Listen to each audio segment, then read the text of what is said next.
for Thursday, May 21st, 2015. Would the clerk please call the roll? Councilmember Berman? Here. Chair Burt? Here. Councilmember Wilbach? Here. Councilmember Du Bois? Here. 4 present. Thank you. And at this time, we provide members of the public an opportunity to speak on items that are not otherwise on the agenda, and we have no speaker cards for that item, so we will proceed with our single agenda item this evening, which is a continuation of our discussion regarding the City Council procedural matters, including updates to the Procedures and Protocols Handbook. This is continued from April 8th of this year. And would the staff like to kick things off on where we left off? Yeah, we would. And good evening, Chair Burt and committee members. Cash Lai, Senior Management Analyst with the City Manager's Office. Just to quickly reorient us and place tonight's conversation in context, the City Council on January 31st at its retreat discussed updates to the City Council procedures and protocols and referred certain elements to the Policy Services Committee. Then again on February 17th, the City Council held a committee as a whole meeting and focused on the procedures and protocols, meeting management, committees, and staff relations. At this meeting, certain items about the procedures and protocols as well as meeting management will refer again to the Policy Services Committee, but then some ideas about the committees and staff relations were deferred to the next committee as a whole meeting. As we talked about at our April 8th meeting, the committee has discretion to talk about any of those items and make recommendations to the council or to the committee as a whole. On April 8th, the committee began to take the referrals and items and made recommendations to staff about changes to the actual handbook and manual. The committee discussed the referral items, and if I could ask you to look at packet page 5, if you guys all have your packet. Of tonight's packet? Yeah, of tonight's packet.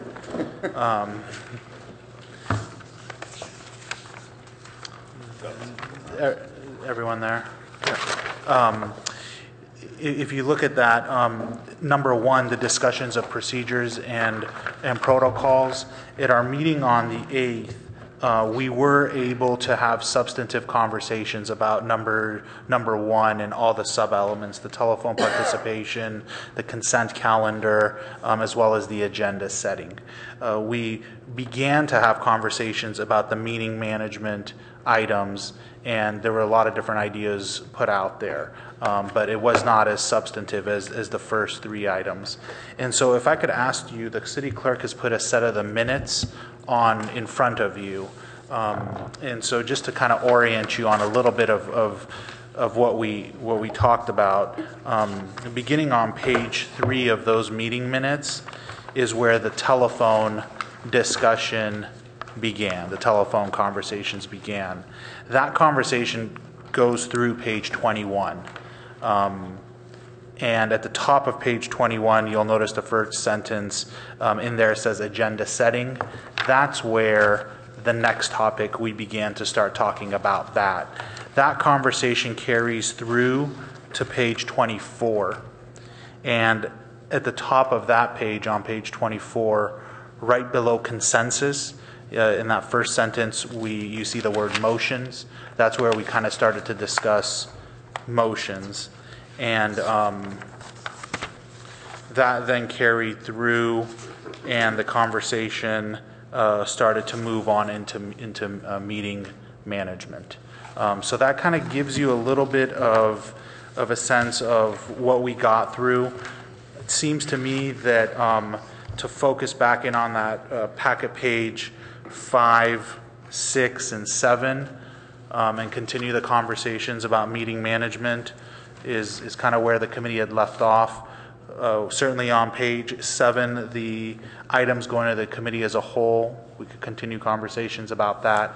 And then if I could also refresh your memory that on April 8th, we put an at places at your memo. There were some items left off the staff report. We've placed another at places at your memo tonight, and it's double-sided. And on the back of the first page, on page 2, is the at places memo from April 8th. So hopefully that reorients us a little bit to where we had left off. Staff did start taking some of your comments and putting them in the handbook, but just truthfully, it's a difficult process to take the feedback and put it in the manual, and due to time constraints, workload constraints, we weren't in a position to feel comfortable providing you or the public with what we have done so far. Our preference is we finish the conversation, go back, update the whole manual, certainly have the attorney's office review it, and then bring the final package to you and the public. And then with that, I turn it to you, Chair, for any direction and next steps. Well, let me just get recalibrated on, as we were having our last conversations, I think that I'm trying to recall whether we were using the referral items as our sequence or just the sequence as it exists in the policy and procedures. Correct. From reading the minutes and my recollection, you were using the referral items to kind of start to go through the handbook. And we had done pretty well with, again, finishing number 1. You'd given, it seemed to me, you'd given us enough direction on those items. And then if you start to look at the set of minutes towards the end, there's a lot of, it seemed to me like popcorn ideas were being popped for all the items in number 2. There was no clear direction, like we had gone pretty clearly through 1A, B, and C. And then I think the meeting was just getting towards the end and the ideas were just flowing. Okay. And I have some also miscellaneous notes that went through the existing procedures and protocols that aren't necessarily listed here, so I can, whether I or others have those, we can look at whether we do a final run through at the end that tries to capture what we didn't capture in this format. Yeah. So, colleagues, if we go to packet page number 5 from this evening's council packet and the second section, meeting management, 2A really talks about trying to use digital, provide staff with digital versions of draft motions. We've actually been experimenting with that this year and seeing more of that. There's one level of question of do we think it's a good idea, and the second one is how would we capture that in our procedures or protocols. Anyone have any initial comments? Mark? So, I mean, I guess from my standpoint, it's, I think it's been very helpful for those who have been using it. I don't think it should be mandatory, but I think it should definitely be utilized by those who want to kind of get ahead of the game and be able to provide that to the clerk. It saves time during the meetings for those who are able to. And so to try to take that and capture it, as we look at 2A, the way this was put out, it's kind of directional, and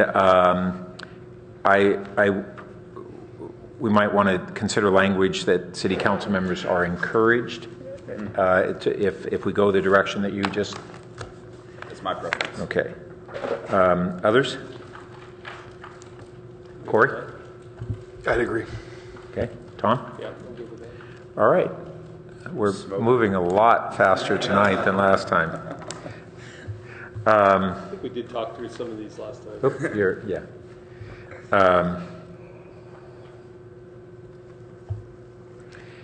And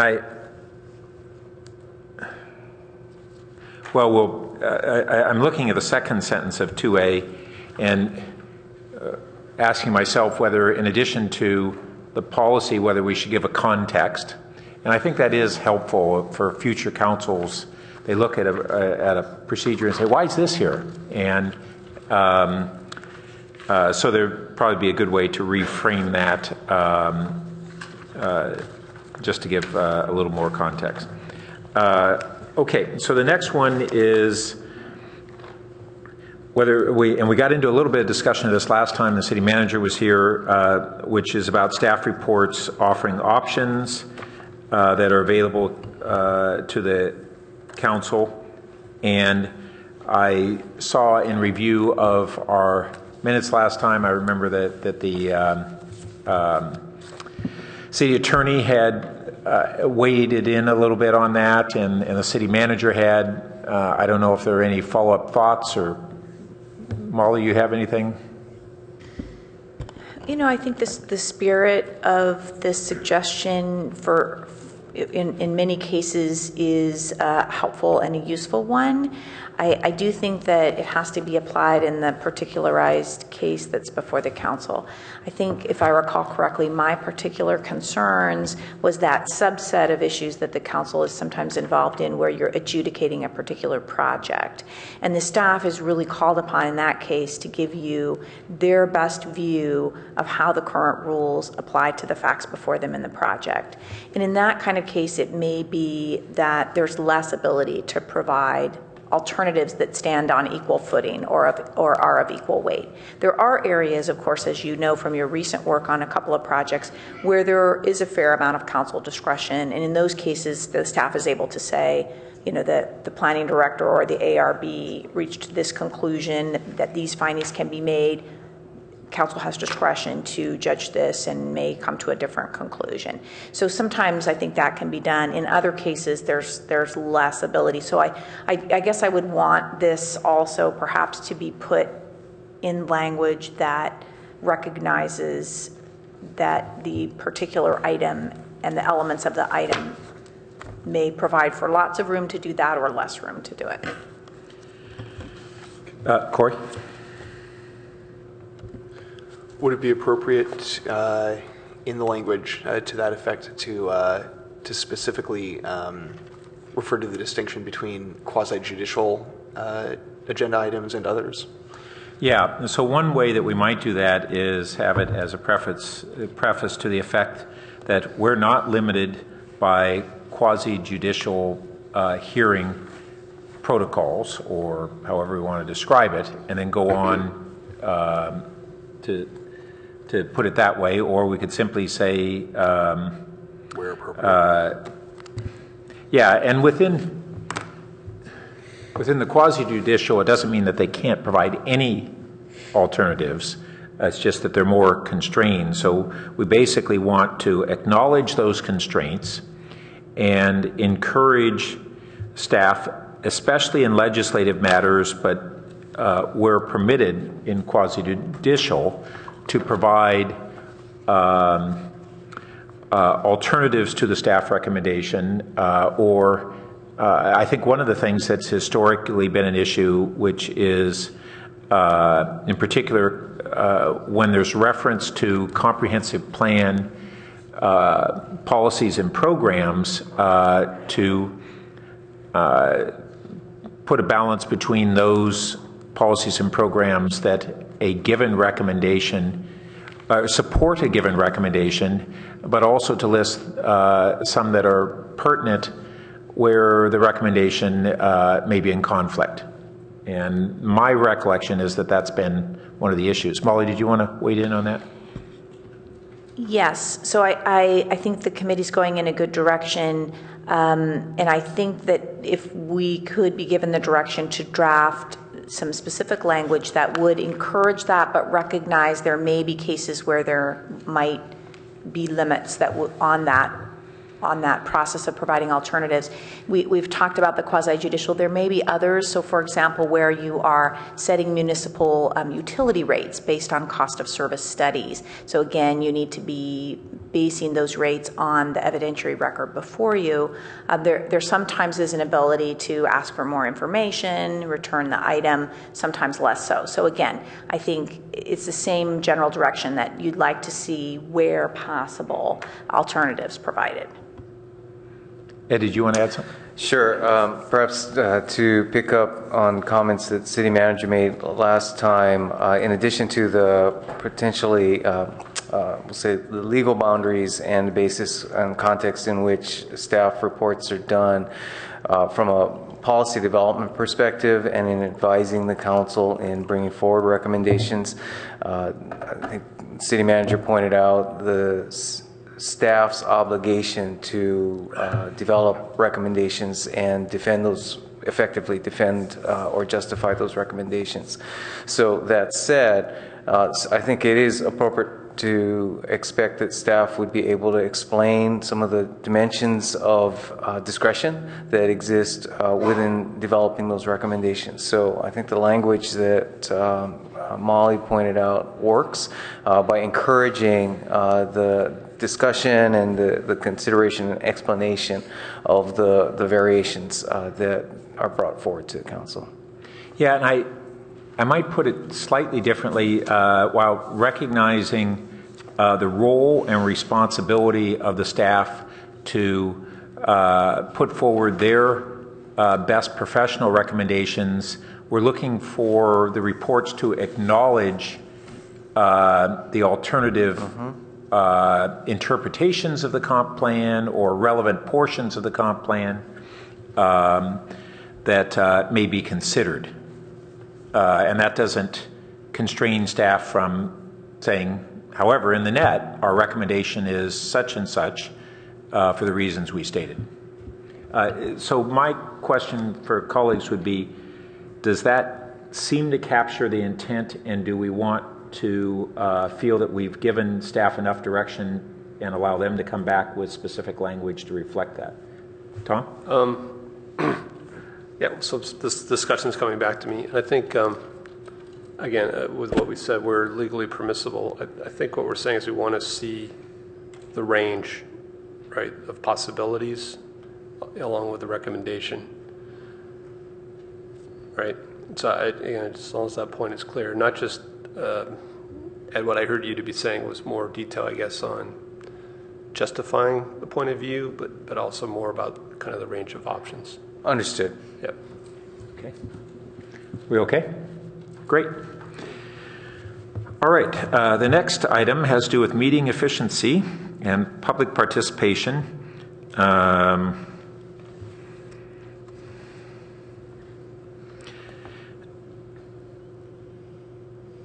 And this is really just about trying to anticipate either before a meeting or during a meeting if things are drifting off of an initial schedule to inform the public as best we can. And I that doesn't seem very contentious to me. And yes, we could have it as a policy to do so. I'd put it in this category also of one of the functions of the policies and procedures is just to remind us of good practices when we go through, and they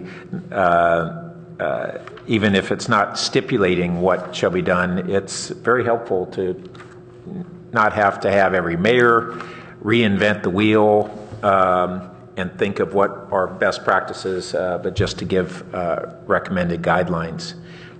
Molly, was there something you wanted to add? No. Anybody have anything in particular on that, other than that maybe we just include it as essentially a note of a practice? Mark? Yeah, I think I agree completely. I just want to make sure this suggestion seems to, maybe I'm reading it wrong, but it seems to have a preference for committing to hearing the public who have come to speak to an item in the time frame that the item was noticed. But then it says if this cannot be so I guess, I wouldn't, in our policy and services, I wouldn't say that it's a hard and fast rule that the public will have the opportunity to speak during the time that was advised in the agenda, and there's always terminology on the agenda that says these time frames are just guesses or whatever the phraseology that we use. Because I think that would be very disruptive if we were to stop a conversation and then hear public comment on a different topic and then go back. So I wouldn't recommend that, but I think what you were recommending earlier is the right the right idea. Well, that's a good point. Let's look at that first sentence there, because that's a little different from what I was alluding to. And so it really goes to the question of if the public comes to speak to an item, we have one question: do we want to make sure that we make every effort to allow them to speak, even if we're not going to be able to take that item up in full that night? And we've been doing that sometimes, saying, well, okay, we're going to continue the item, but let's allow the members of the public who came tonight to speak to it.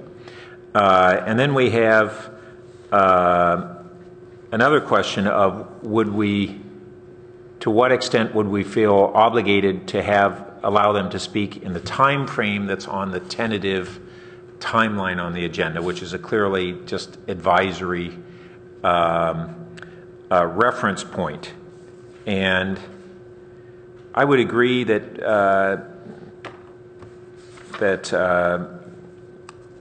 we don't want to have the meeting be disjointed to achieve that, even though we do want to make efforts to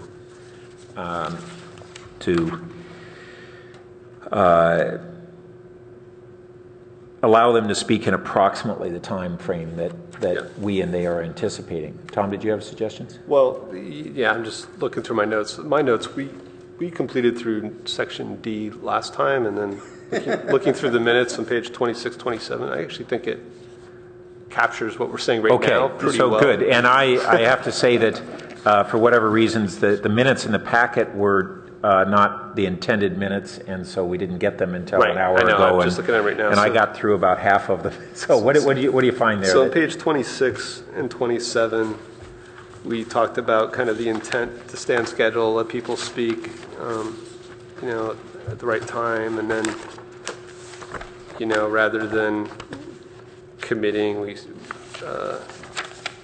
soften the language. So it seems to be in line kind of what we're saying right now. Yes. All right. Well, at least we're thinking consistently. So I think it's really up to catch. I mean, so far this seems to hold together pretty well. It doesn't seem like random items popping up. So if you guys have enough here, I think we kind of covered this one. Good. And then tell me if It looks. I'm sorry. Go ahead. I'm sorry. It looks like we continued maybe during item D, 2D. I think we stopped right after D. Did we really conclude that discussion, or were we just starting to share thoughts on that with no consensus? That's right about where we stopped. We could probably pick it up there. I'd be okay with jumping back to 2D. Yeah, well, that was the next thing. We were on C, and the next thing I was going to ask about was D. Okay. Great.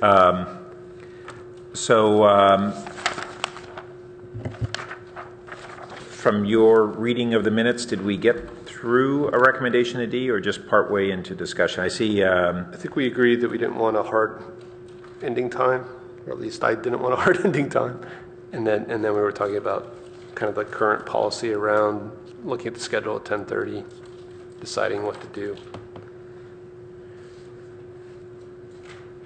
Yeah, on page 28 of the minutes, it states that Councilmember Wolbach suggested that the council vote on taking up items after 10:30 or extending the meeting beyond 11 or 11:30. And at that time, our meeting was pretty late, and I suggested we continue that item. So that's where we apparently left off, which was Corey suggesting that the council vote on taking up items that begin after 10:30. But our existing procedure, let's just refresh ourselves on that. Yes, it's on page 8 of your procedures. It says that the council makes every effort to end meetings before 11, also generally does not take up new matters after 10:30. Before 10, the council will decide and announce whether it will begin consideration of any agenda items after 10:30. Yeah, so Corey, does that differ from what you were suggesting? Give me just one moment, please. Okay.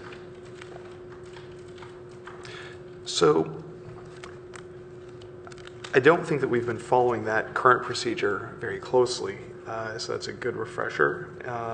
Well, I think and- this is and on as far as- taking up right, items, so I right. think we actually have. Okay, and well, the idea of having the decision before 10 o'clock about whether we're going to take something up later, perhaps we have. I think that gives good guidance. If there's a situation where for some reason it's after 10 o'clock and we do make a decision that we want to press through with something, I don't want to feel constrained. So if the current language allows for that flexibility, then I'm fine with retaining it as is. Yeah, I agree. I think it's pretty good the way it is in this regard. Okay. Should we, I mean, I agree that it's good the way it is. Should we, whether just through advice to staff or actually putting it in the policies and procedures, I mean, have some mechanism in there that says that,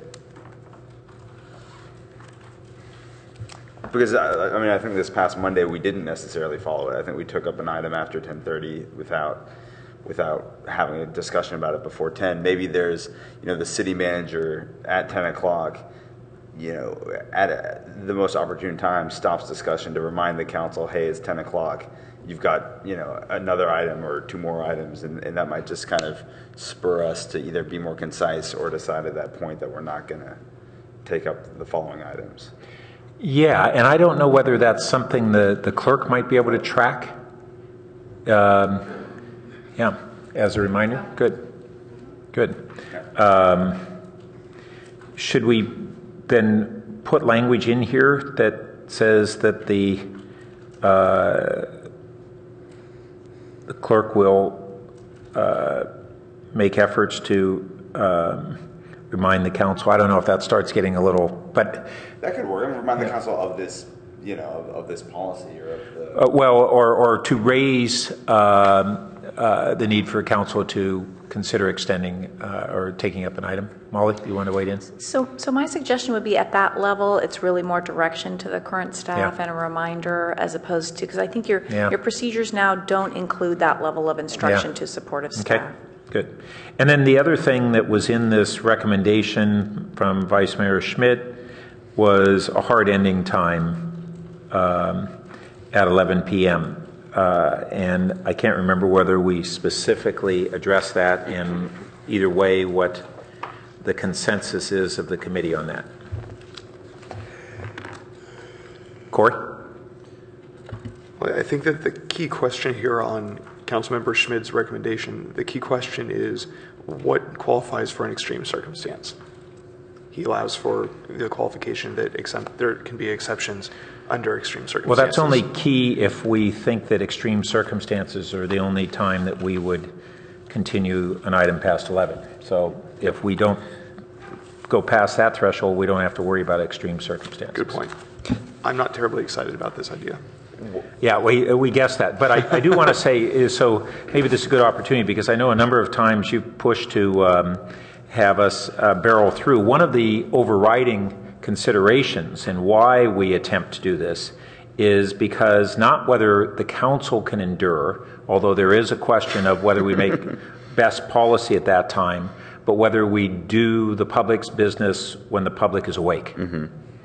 And that is a transparency and public participation issue, aside from the question of the quality and endurance of the council.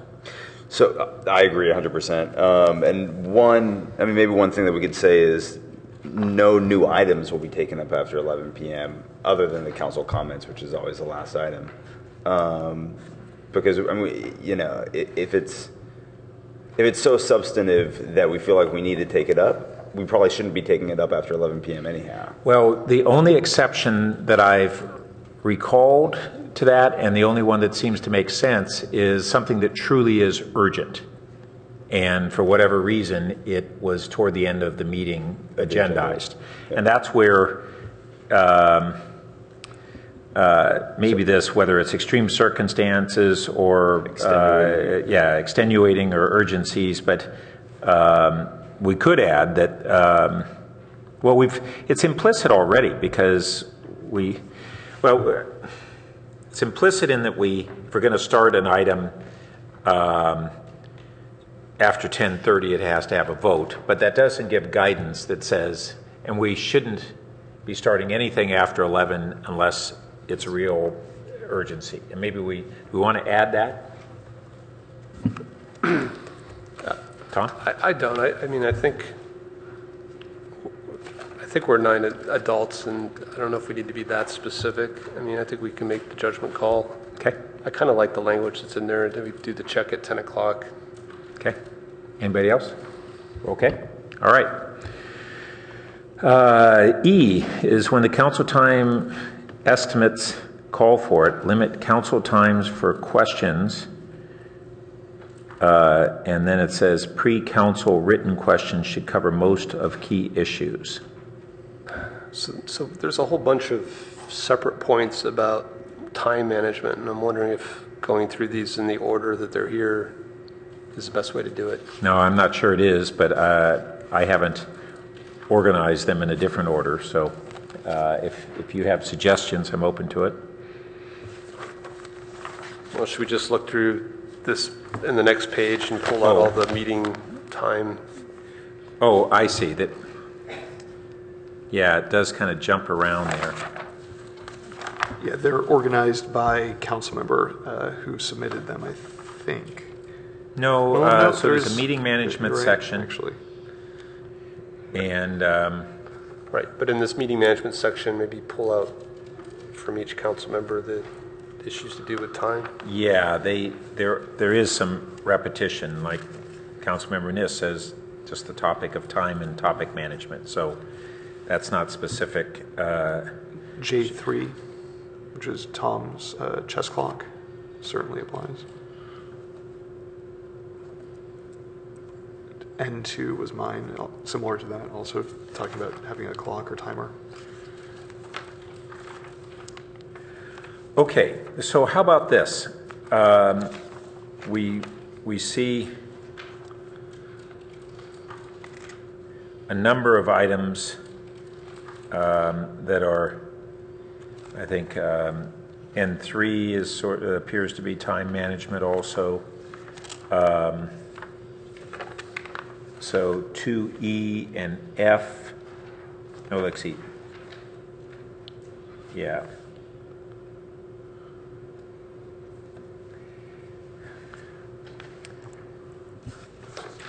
So we could open discussion on any of the time management issues, or we could proceed sequentially as they're before us, even though that may not be the most efficient way to do it. But we also have an obligation to take up whatever was referred to us, even if we don't need to have a whole bunch of discussion before determining whether we're going to accept it or not. I mean, I'd suggest we look at 2E and F, J, 3 and 4, and N2, which are all the ones specifically about kind of timing. Yeah, these also, those ones in particular refer specifically to constraining or encouraging council comments to be brief. Okay. Some of the others refer to staff or staff reports. We could take up maybe as a separate group. All right. Well, let's go through 2E and then 2F, and we'll just go and jump over there. So limit council times for questions. I'll say that that's something that the mayor has discretion with the consent of the council to do and has been getting done as a request more than a binding limitation. And one question is, do we think that works and something we want to continue to allow? And if so, then we want to have some language that would reflect that. I don't see anybody jumping in. Tom? I think, having done this for several months now, I'm kind of starting to lead towards maybe harder limits, particularly around the question periods, because we usually follow it with a more open-ended comment period. So like sometimes we'll say we're going to do a 3-minute question round, but the timing and enforcement of that round is is inconsistent. You know, and when the public speaks, they get the green, yellow, red light, but we don't get that. So even if we said we're going to do a 3-minute question round and we had a 3-minute countdown clock there that maybe we could see, again, I feel like that's the first step, and then if people ignore it, then maybe we have to come back and talk about something else. But you know, a lot of times I think we'll say it's a 3-minute question round. Several people will stick to 3 minutes. A couple of people won't. You know, it's not really equitable. Well, let me add a couple other considerations. One is that these are questions.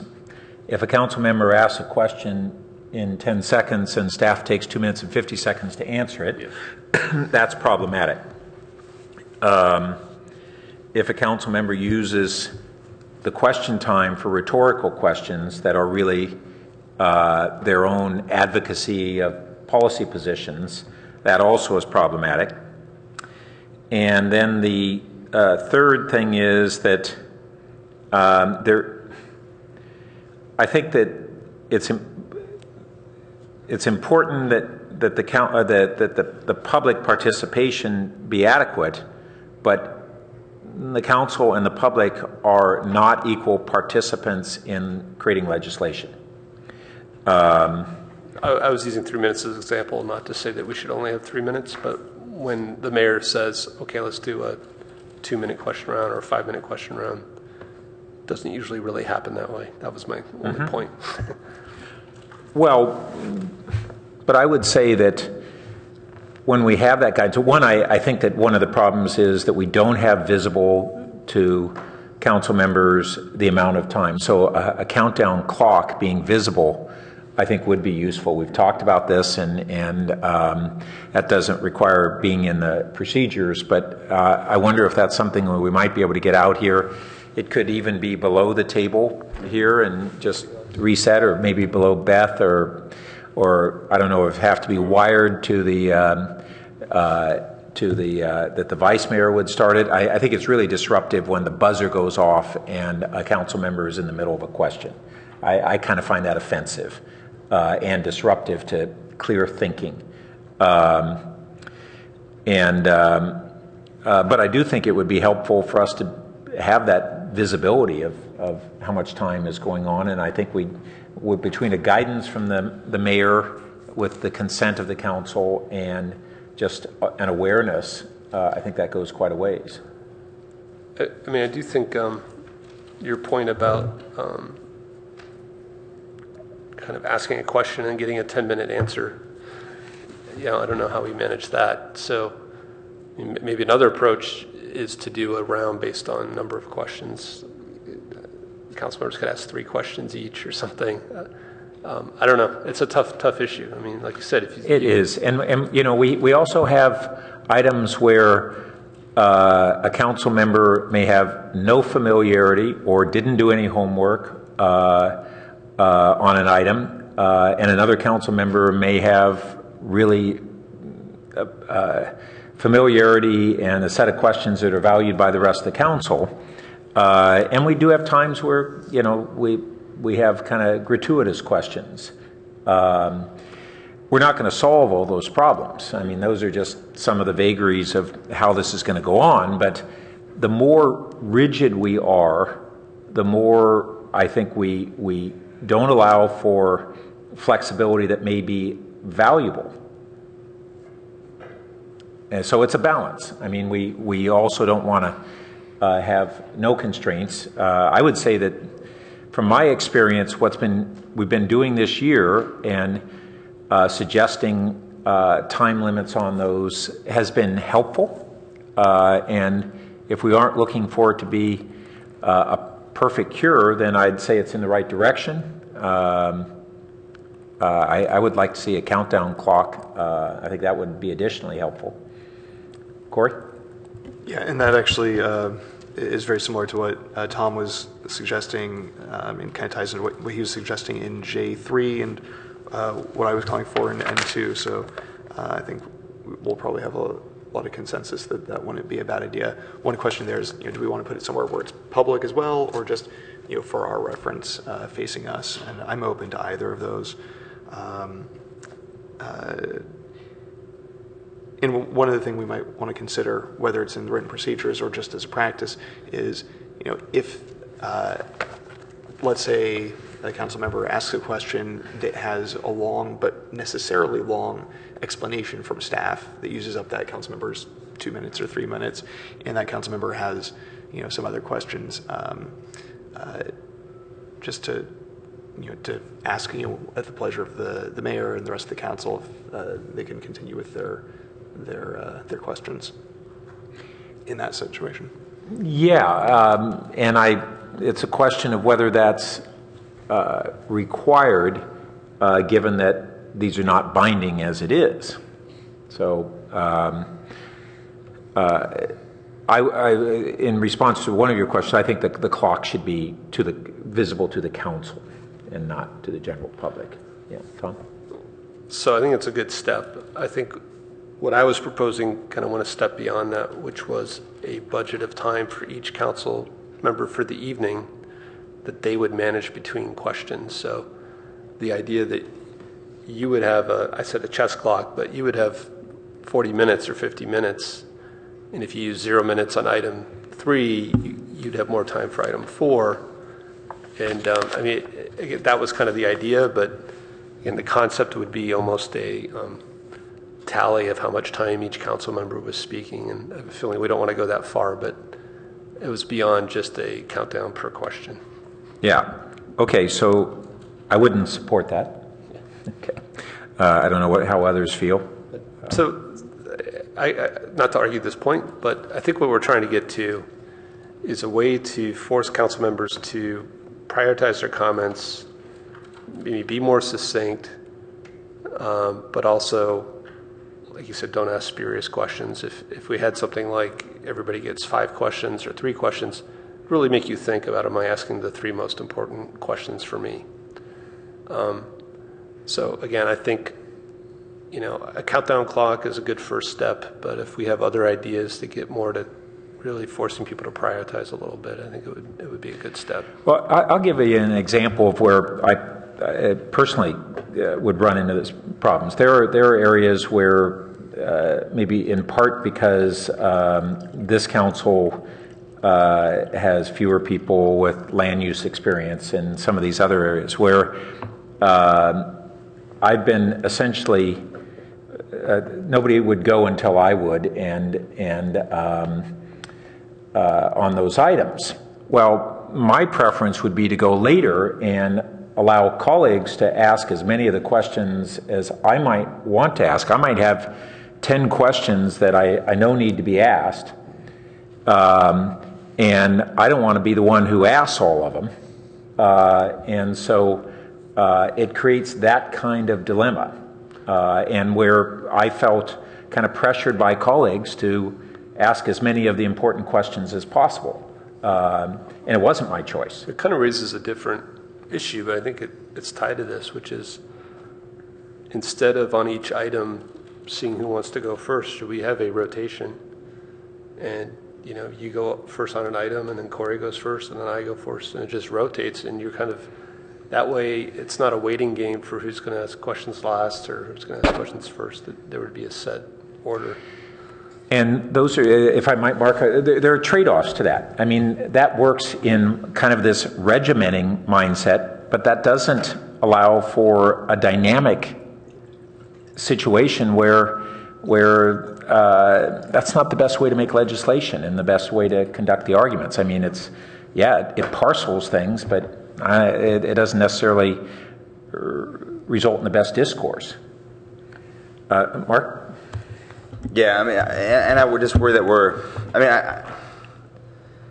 I think in an ideal world some of these things might work, but when you think about it logistically, I mean, how would it work you'd end up with arguments on council about, well, that second thing wasn't a question, it was a follow-up to the first question, or it came up because I just worry that, what we're creating or talking about creating wouldn't be, nobody would be able to manage it. Plus, who would do it? Because the mayor and the vice mayor, normally serve that role, but they're also trying to follow the dialogue and have their own thoughts in their head. And I mean, the city clerk's not going to be keeping track of that stuff. I don't think y'all seem pretty busy enough during the meetings as is. I mean, I think we just need to kind of be cognizant of some of these logistical hurdles as well. I think, you know, and this is something that we talk about every year. Maybe this year we take some steps forward, see if maybe they are having a positive impact, and if they're not, then we can kind of reevaluate next year. I kind of like that idea. I mean, we have one idea I think that I haven't heard anybody disagree with.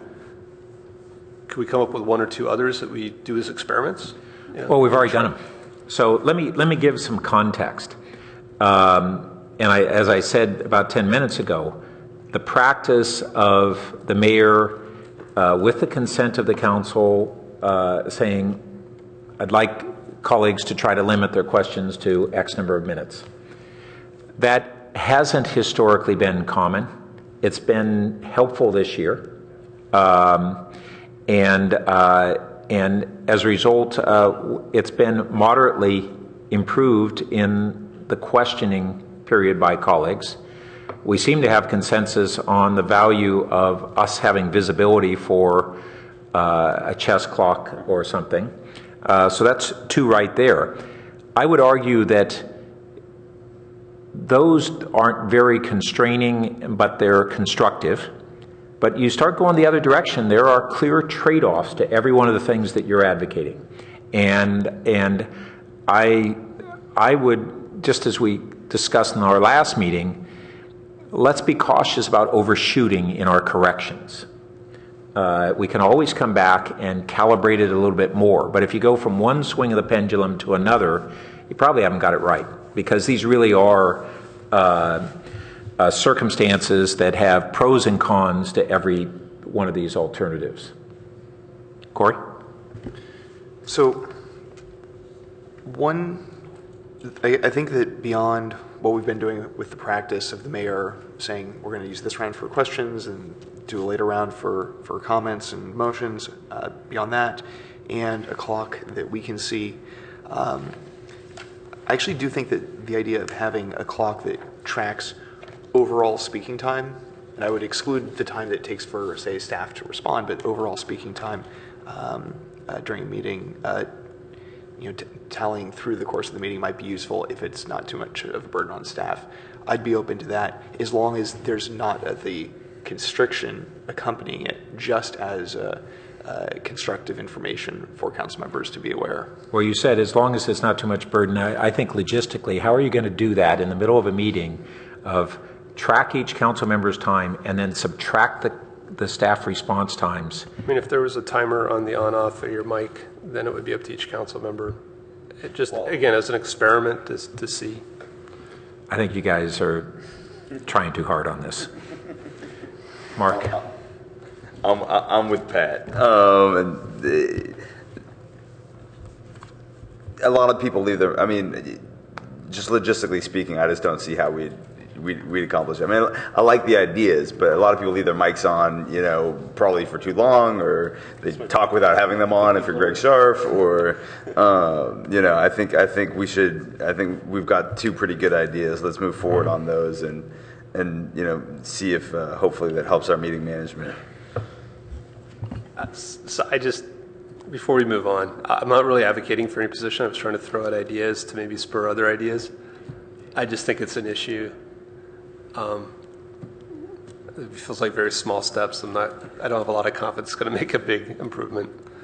So, yeah, I would just ask you guys if you have any other idea, even if it's something we just try for a meeting or two in a way the public doesn't see. If we just want to try some things, I'd be up for that. Well, we've already tried one with moderate success this year. And having the visibility of a clock is another one. So those are my two. Pat, I don't know if you remember, I think it was last year or the year before, where we tried the vice mayor keeping track of the time that people were talking and writing. It didn't work. I mean, the vice mayor just forgets and gets caught up in the meeting, and and frankly, that's probably that's not the right. We shouldn't be placing that burden on the vice mayor. So.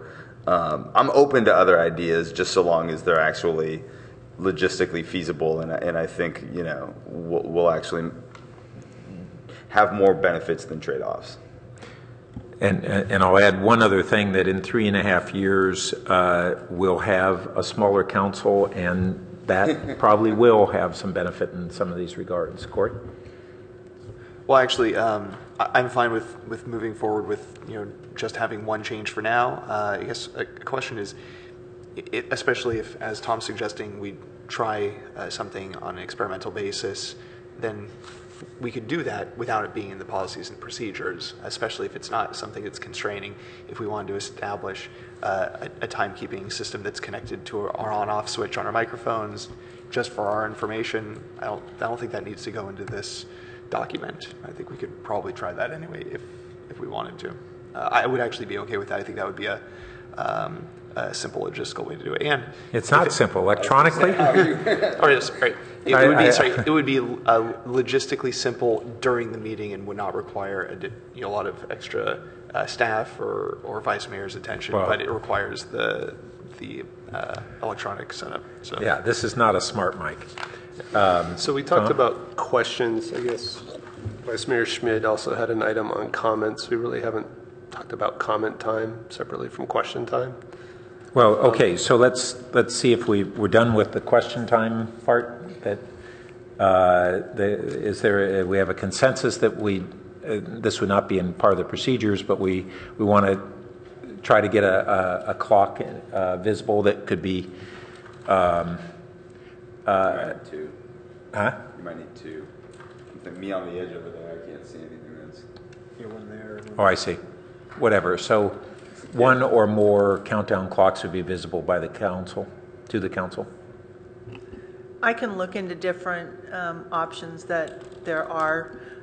If they're in two different locations, it might be difficult for staff to stop and start them. Well, no, they can be just wired together. There's no problem there. They'd be showing the same thing.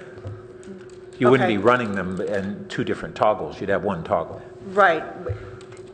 We'd have to figure out how we could do it so that all of it fits in here to be able to have one there and one here and be able to do it. I think that's easy. So it's just cantered slightly from here so that the person at the far end and vice versa. I think that's physically not much of an issue. Let's just get the scoreboard clocks from the Palo gym before they take go. down, and then we'll have the air horn that goes off. Okay, so that's your new one that you wanted to add? Yeah, okay. Spoken like a basketball player. Corey? My guess is the answer is it's probably not easy, but is there a way that's not too difficult that maybe it would just be displayed on our screens? Our time? Well, it seems to me that we get the sense where you guys are going with the countdown clocks. Let us research the technology available and how we can integrate that into the existing system, and and not make it too complicated. And that's have right. To go through Let's some not RFP over-engineer process or something. Good. Great. Okay. And so I think that, so that takes care of at least my whole issue under N2. Okay. So then, Tom, the next thing you were bringing up was the discussion. Yes, I don't think we've really limited that at all, right?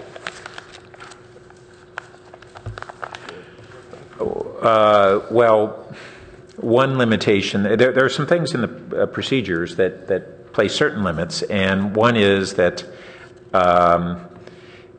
we're limited to one round on each item that we're going to vote on. And if somebody else speaks, then everybody else has a right to the second round. We've been having that not followed rigidly, but that's under existing procedures. That's under the discretion of the mayor. So it's not the need for a new procedure. It's just some of these things have always been a question of how the chair exercises the existing rules as well. Yeah.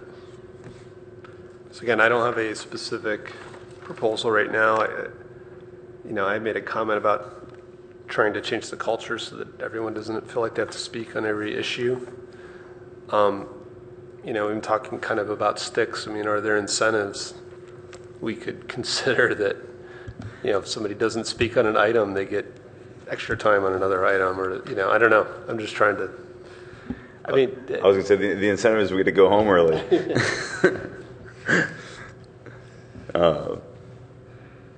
Sorry, I didn't mean to interrupt. No, I was done. I mean, if you guys don't really think there's anything to be done in addition, we can move on. Well, I'll just make one comment on this year. We've had late meetings, but I would say in comparison to other years, we are having more substantive agenda items that we have actually been working through. So whether my overall sense is that we're having moderately good efficiency per substantive agenda item, but we have more substantive agenda items this year. And so we are having long meetings. I actually perceive some improvement in the efficiency of the meetings despite their length because yeah, I'd agree with that. I think we've taken on some really big issues. Changing course takes a lot of time and discussion. I think if we were just on a roll and not really making substantial changes, I think it would go a lot quicker. Mm-hmm. So any other discussion on limiting discussion time? No recommendation to do so then? Okay.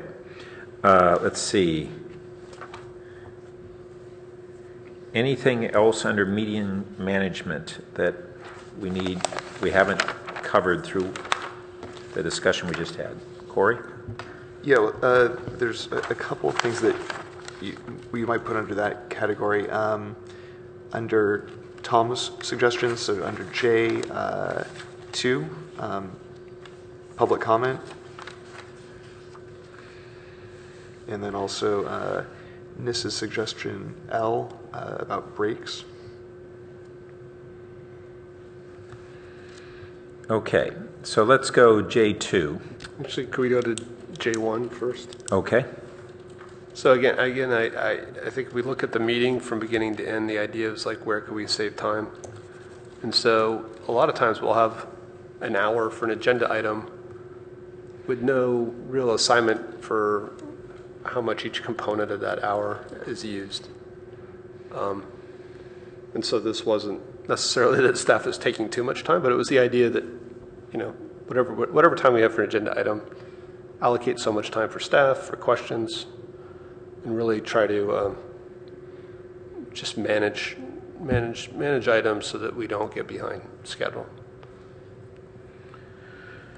Okay, so good comments, but one of the things is that if what we're doing tonight is looking at changes to policies and procedures, I think we're going to want to separate where we're talking about good practices versus any specific recommended changes to policies and procedures. Right. So I guess this point would be emphasizing that council members should have read the reports, and that the time for presentation or overview should be kept to a certain percentage as a recommendation or guideline.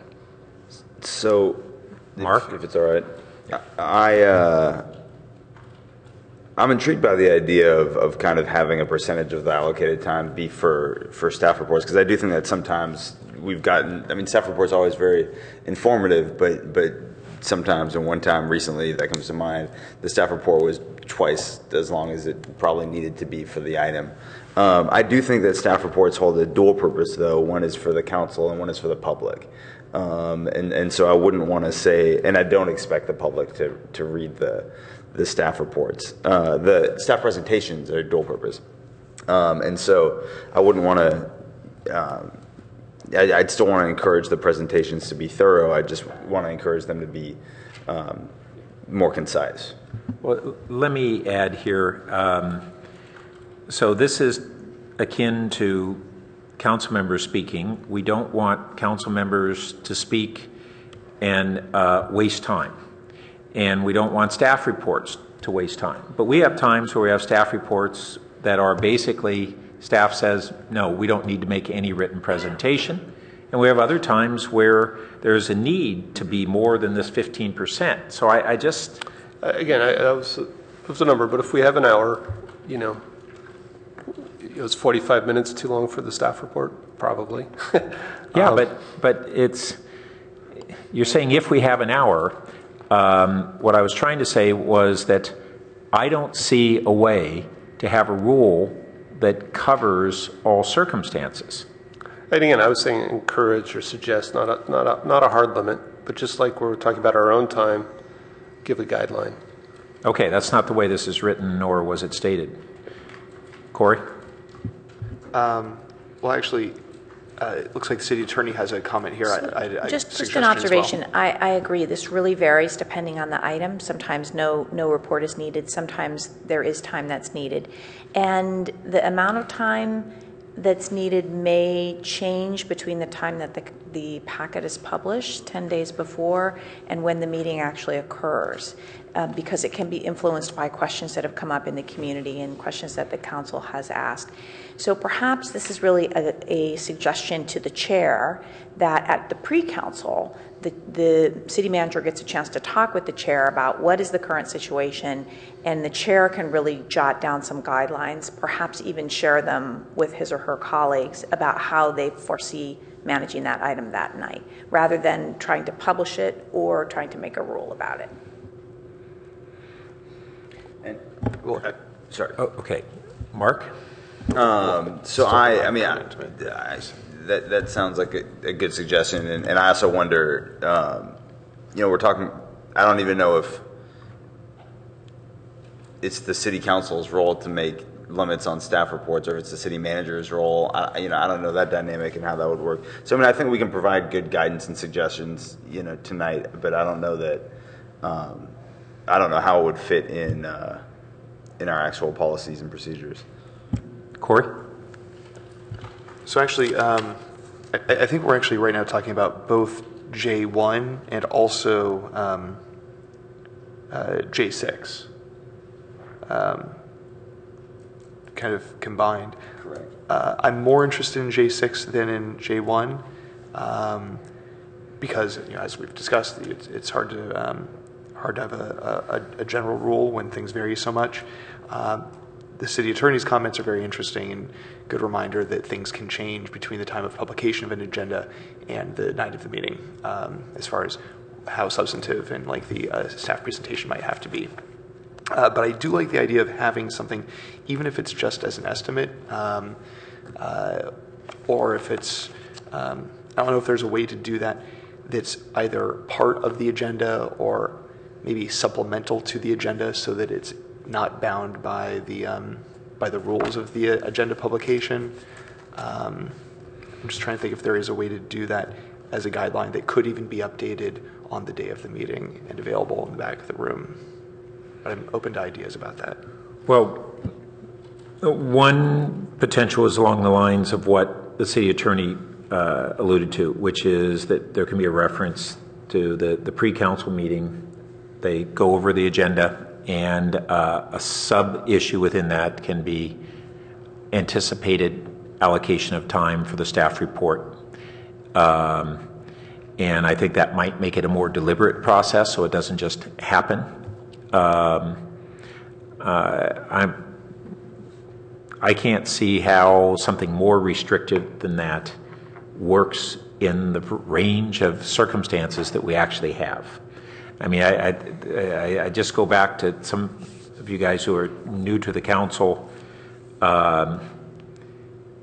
It's all nice in theory to say, well, we'll just do it this number of minutes across the board, and it doesn't reflect the reality of the range of issues and the complexity, and from things that are perfunctory to things that are very complex, things that require much more staff input and things that require much less. I think this effort at rulemaking on this it just doesn't reflect the reality of how meetings not just do function, but how they need to function. and there has to be latitude, and hopefully we'll have good meeting leadership. And I'm perfectly fine with putting some suggestions and guidelines that will help that. But I think it's naive to be too prescriptive and try to find a prescriptive solution in most of these circumstances. There may be some where we can, and we've done a few things, but. So I don't see anything in the guidelines about the pre-meeting. Could we suggest, that for large agenda items and What, you don't see anything about the pre-meeting, or in the guidelines? No, we have it. We do. We may want to expand upon it, but. So what section is that? It's towards the end. Of procedures, right? It's on page. 36. Yes, page 36. Thank you.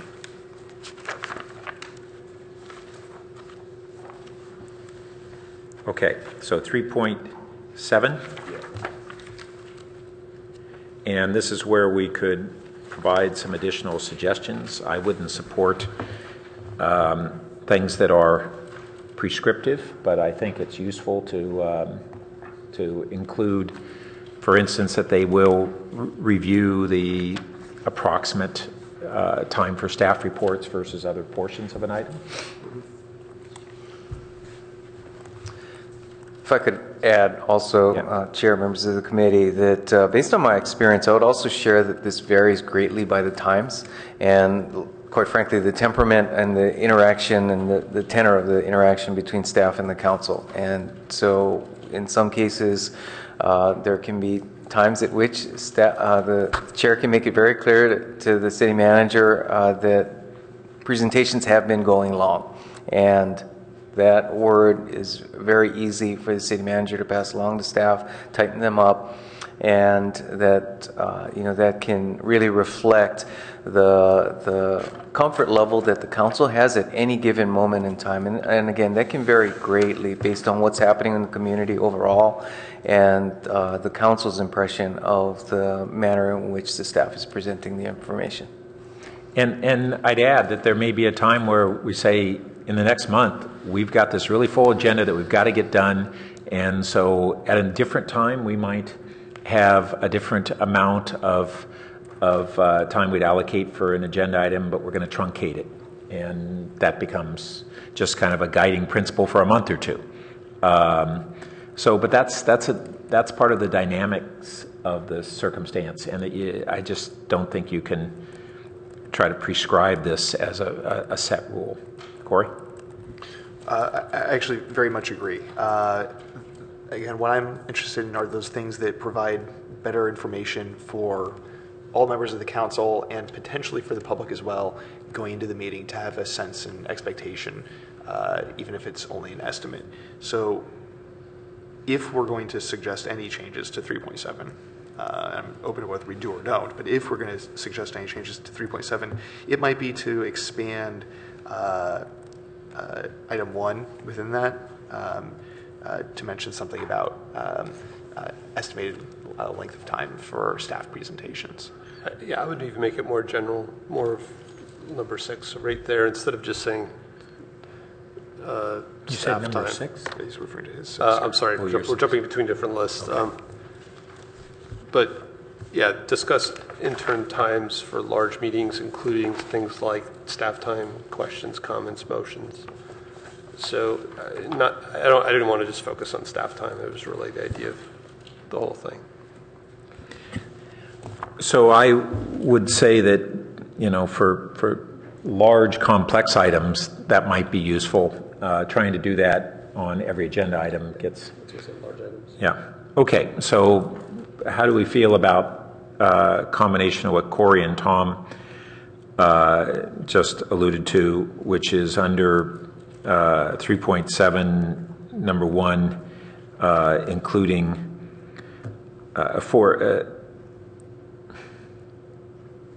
including review of approximate time for staff reports and for large complex items, approximate time allocations for different aspects of the agenda item. But I wouldn't say that those get published in this, just between the mayor and the city manager. Okay. So that good enough guidance? Yeah. Okay, great. Well, just a question there is, would they then provide that, as had been discussed earlier, as a potential, provide that to other council members, just so we all have a sense of what to expect walking into the meeting? I'm open to arguments either way. Just move back to that question that had been raised earlier. Yeah. So I think, the length of presentation time, no. I mean, we don't need to know that. I don't need to know that. I think, this year the mayor's been doing a good job of letting us know at the beginning of an item, we're going to have 3-minute rounds for questions and that kind of thing. So I think it can just be done at that point. I don't know that I need App Places memo kind of giving me a heads up on it, is my thoughts. Yeah, and it's really a question of how far we want to go in terms of putting these good practices into our procedures and protocols. So for instance, what Mark just described of it's good practice for the mayor to, where under her discretion, to say this is a significant item and here's kind of how we have this set up, versus us saying thou shalt do so. So I'm in agreement with that. I'm looking at Corey's N3, which kind of related to this, but I think probably specifically you're getting to things like presentations that aren't available until the night of the meeting. Can you clarify what you're saying here? What you recommend? Well, so avoiding reading aloud at meetings. So I think that gets to part of the time of a staff presentation if they're just reading something out loud. But then making sure that presentations are available digitally, ideally in advance of the meeting. For people following at home, it can be really difficult. There's often items that weren't in the packet. So I don't know if you want to speak to what you meant. Yeah, go ahead, Corey. Yeah, so when I was providing these weren't necessarily things that I thought needed to go into policies and procedures. Some of these were definitely just recommendations for best practices for staff and council to consider, and that's how I felt about that item. Okay, and it's important to bear in mind that there may be practices that are staff practices that fall outside of council policies and procedures. Okay.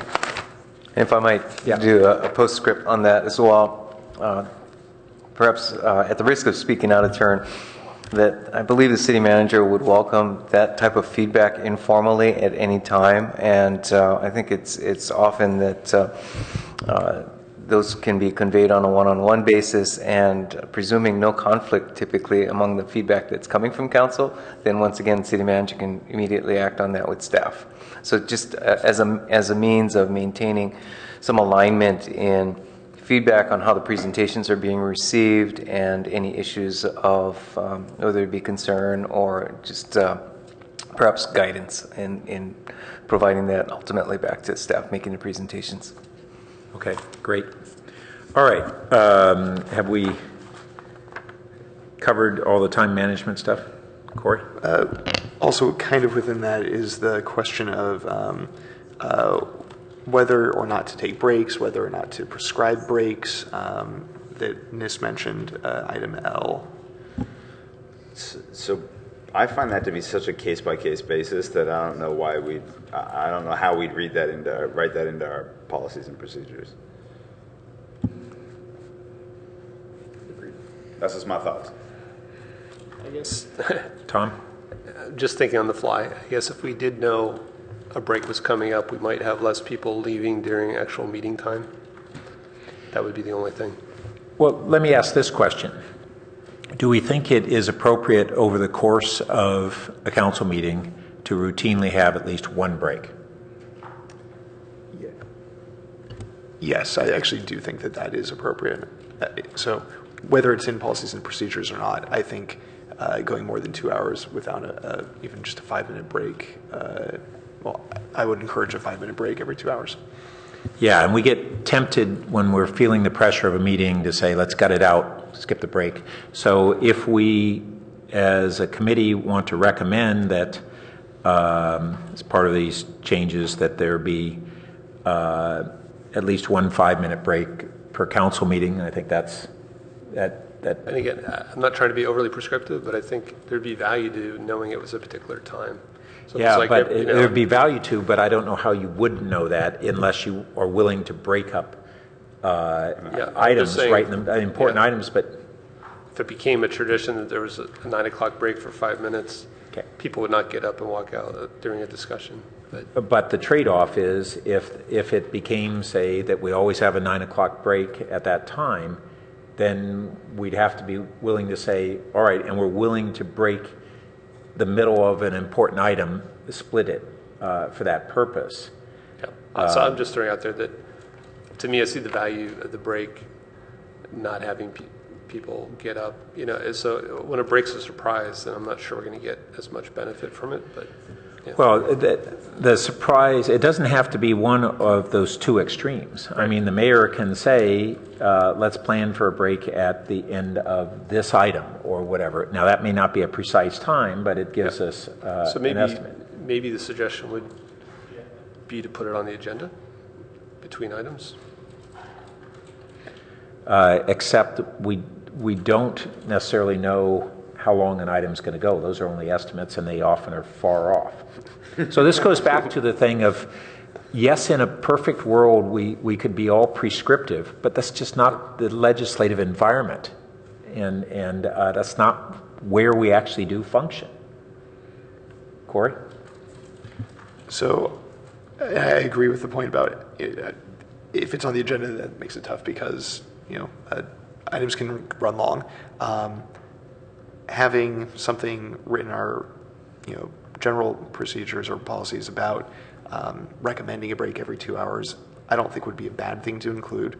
But then saying, with flexibility given to the council and the mayor as the meeting progresses. On the question of whether we want to have a break in the middle of an item, that's actually something where, I think it really is, depends on the circumstances. I want to leave it up to us or the mayor maybe to decide at that time. I can actually see potentially an advantage to having a break sometimes if you have a long item. It's very contentious, very complex. Sometimes stretching your legs, clearing your head for a minute can actually help you focus when you come back. And so I'm not saying you would never have one in an item. I'm saying that what you don't want to do is have a rigidly prescribed time that you're in the middle of an important discussion and boom, the buzzer goes off and we have to take a break. And so let me just try to move this forward by seeing whether there's support for simply a addition to the procedures that each council meeting will have a minimum of 1 5-minute break. I mean, that doesn't limit it to more, that we can't have more breaks or longer breaks or any of those things. It just puts a minimum threshold and a reminder in there. Do we have anything right now? No, we don't have anything right now.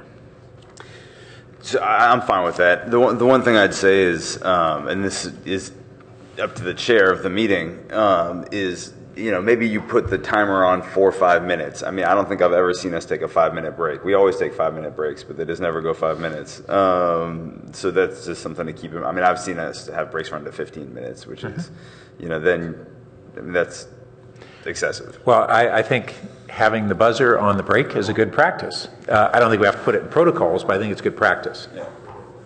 Yeah. Sounds good. Okay, so the guidance, you're okay with saying we're going to have 1 break per meeting, and it should, we can even just say 1 break per meeting. We may have to say how long. Yeah. Okay. All right. Let's see. Now that's. Are there any other things under meeting management, or we've covered that well enough? Well. It's listed under meeting management, but one of the substantive things is committee as a whole. So we don't have that in our procedures and protocols, and that's one thing that we'll want to discuss. Shall we take that up at this time? Well, one question or one item that I suggested is less about management within the meeting, but how we schedule and plan meetings, and that's what I have under NI or N1. I'm okay with taking it up now or later. Okay, let's see if we can dispose of that one quickly. That's in support. No, I mean, I see what's there. I thought we had a prior discussion on of this, maybe at the committee as a whole. I don't see how doing this has any relation to reality. And that's kind of my dispose of it quickly comment. Corey? Well, so as I think I mentioned, so we talked about this briefly at the retreat several months ago. My expectation is that this wouldn't necessarily result in fewer meetings, and that we would almost always end up with the second and fourth meetings. And even if this was just a guideline where we would have to break it occasionally, based on the number of things on the month or the annual agenda for the council. My major reason for suggesting this was to provide clarity and expectations for members of the public, especially about when a continued item would be picked back up. Basically, to say, let's spend the first half of the month on this chunk of issues and get through them. Hopefully, in the first meeting, and if we don't finish, we could put on the second, and then the second half of the month take up another set of issues. And that way, when items are continued, they're brought up the following week rather than at some point often undetermined in the future. There might be other ways to achieve the same goal that's less prescriptive. Well, it's founded on a premise that we might have second Mondays that we don't need meetings for, and that's just not there. What we actually have in our procedures is our regular meetings are only the first 3 Mondays of the month. It seems like that doesn't exist because we invariably need 4. And so this states it as if we really only have a need for 2. And that's where I'm just going, this is a non-starter. And it's not, you said we might occasionally break this. That's not what we'd be doing. We'd be always breaking our rule. And I don't believe in rules that are always going to be broken. What's the point? Yeah, and certainly I will acknowledge that the reality, at least the last several months, has been that we've... It's not last several months, it's last several decades, Corey. You've been on the council the last several months. So I don't want to get into a long debate on something that's a non-starter to me. I'm not trying to debate it, just wanted to... Okay. We have an obligation to take up the issues, and I figured I'd explain where I was coming from and express again that my goal was to find ways that items that get continued don't get continued indefinitely with a lot of confusion for the public. So that's my number one objective with this. And if there are other ways that we could achieve that goal, I'm completely open to those ideas. Well, we can ask staff or colleagues if that's the stated objective.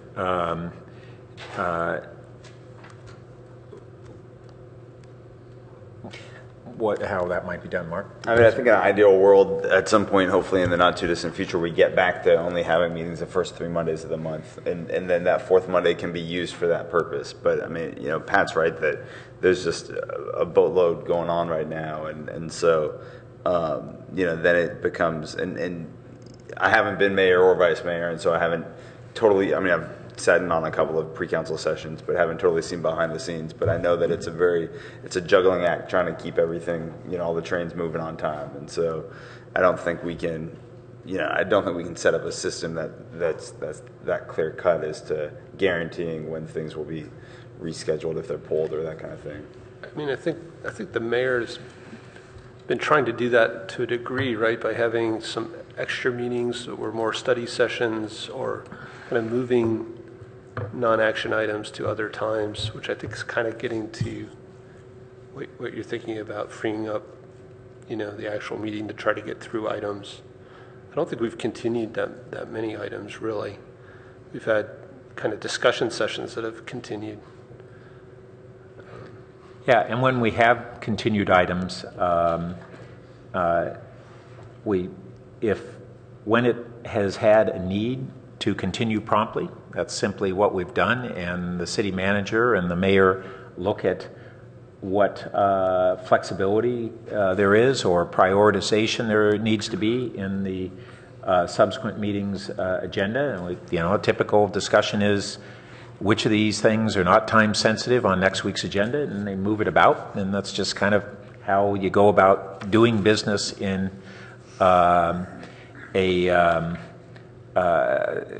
that recognizes the circumstances of each situation and goes about that thoughtfully. Ed, you have some? Appreciate the discussion. I'm not sure this will necessarily help, but I would call to the committee's attention one similar discussion that happened in the Finance Committee over the last couple of weeks, which was to suggest to move portions of the meeting during the business day. And that as a result, there were some juggling of meetings, and they started earlier on a few of the meetings related to the budget. Once again, I'm not exactly sure how that would work, and talking about the trains being scheduled, how staff might organize agenda items if it were of interest to the council, to potentially have some items that were conducive to conducting during business day to happen at that point in time. So just something for your consideration. So Ed, I'll just add, as a council that is not by definition full-time positions, the times historically when that's been done is when on a committee we had the 4 committee members who either had enough discretion in their work or didn't have a conflict, and it was by that consent. And as a council as a whole, I think it'd be a problem. And the other factor that goes into that is whether it's something that we really, the public availability for that is less. And so if it's something that there's a significant public input, then we're less inclined to make that adjustment, even though there are some practical advantages to doing so. So I haven't seen a real problem in how we're dealing with unfinished items. It's not very common, and when it does occur, we have a deliberate process by which we either schedule it for the next meeting or, for reasons that are pretty transparent and rational, schedule it for a different meeting. So I'm trying to figure out the problem we're trying to solve. I'm fine with moving on. Okay, cool. Good. I was fine 10 minutes ago.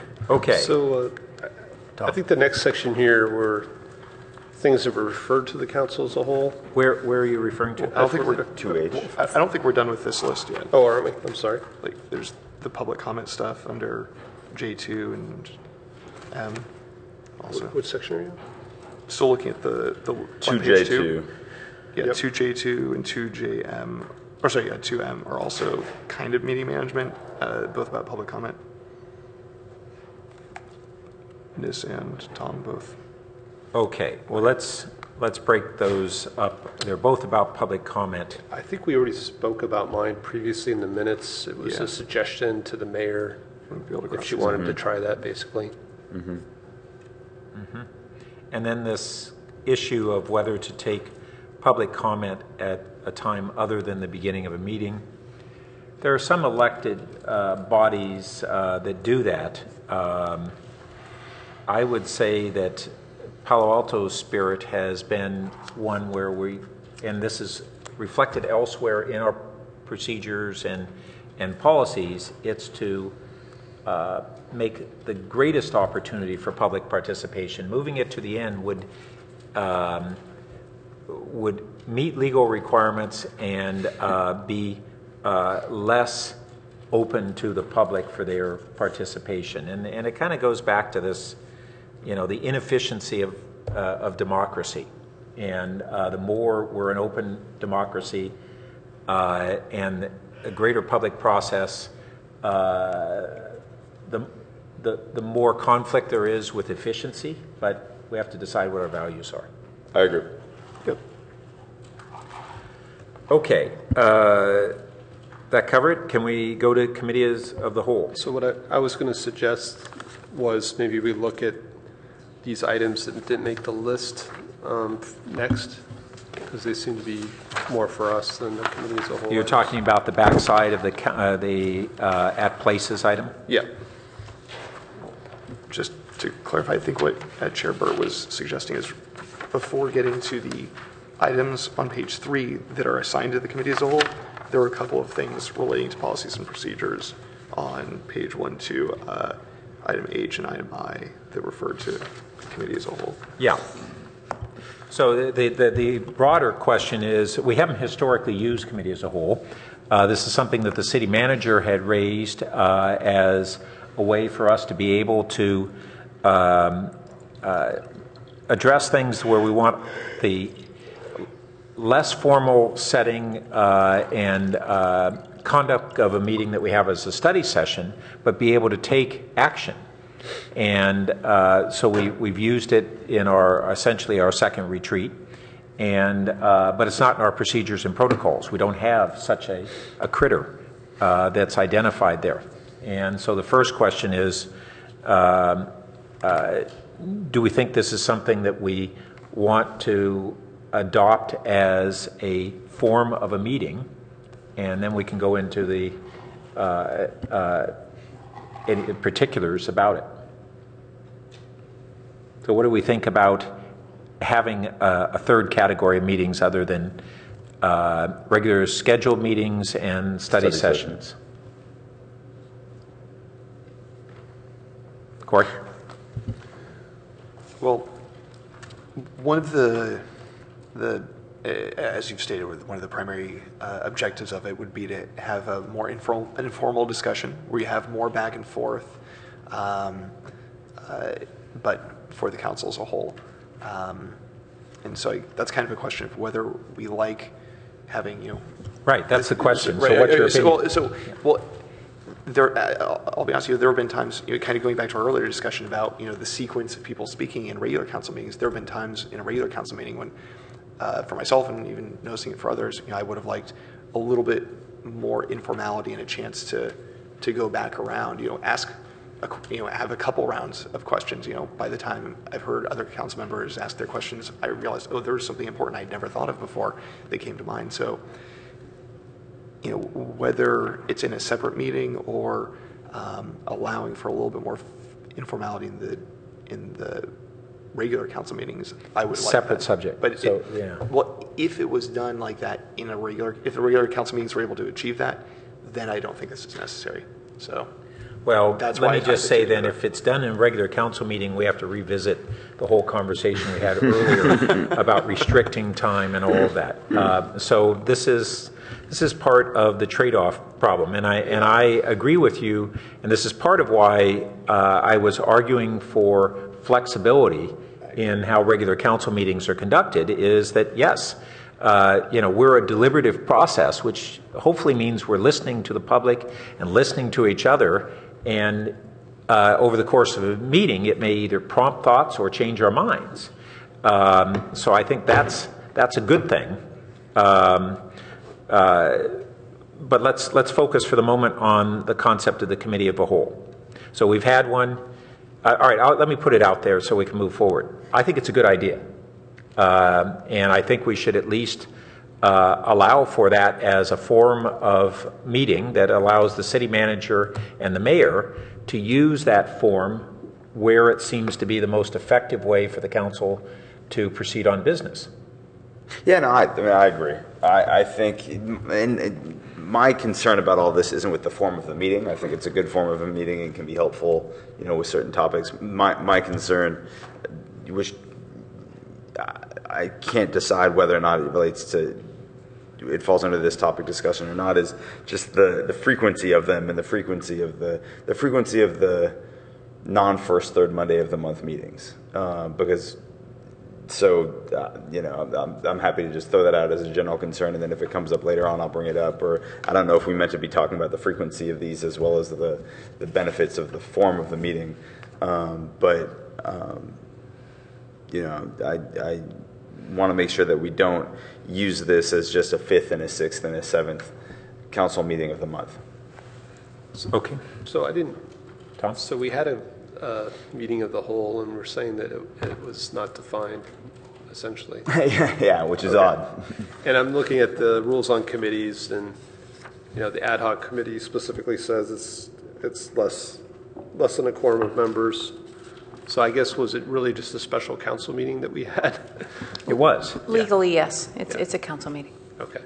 So again, I think where it makes sense is for topics where an ad hoc committee may not work because so many council members want to participate. I think the comp plan may be a good example where we may not want to appoint a committee of 4 of us. If a comp plan issue came up, we may want to have a committee of the whole meeting. So I think that flexibility is good. I guess the question is, how much do we need to define it? And if we do define it, kind of like echo Mark, that I think we should have a little bit of indication of how often it should be used or when it should be used. So I would agree, and I'm trying to think about how we would give guidance to not overuse it, and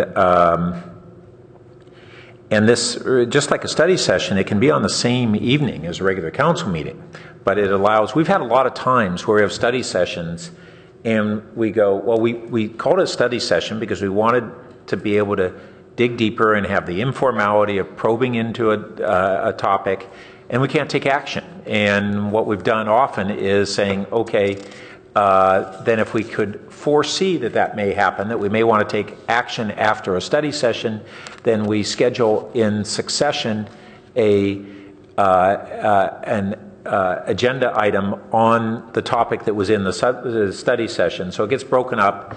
And so if you take what we did at the one committee as a whole meeting, where we actually were able to go through and as the meeting progressed, say, all right, is this something a specific proposal? Let's have a motion and vote on it. And it was a series of motions within a broad agenda item around these.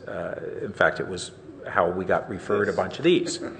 I think it worked well, and I think there are other times where I can tell you over the years, there's a lot of times where we got done with a study session and it got referred to, well, let me give you an example.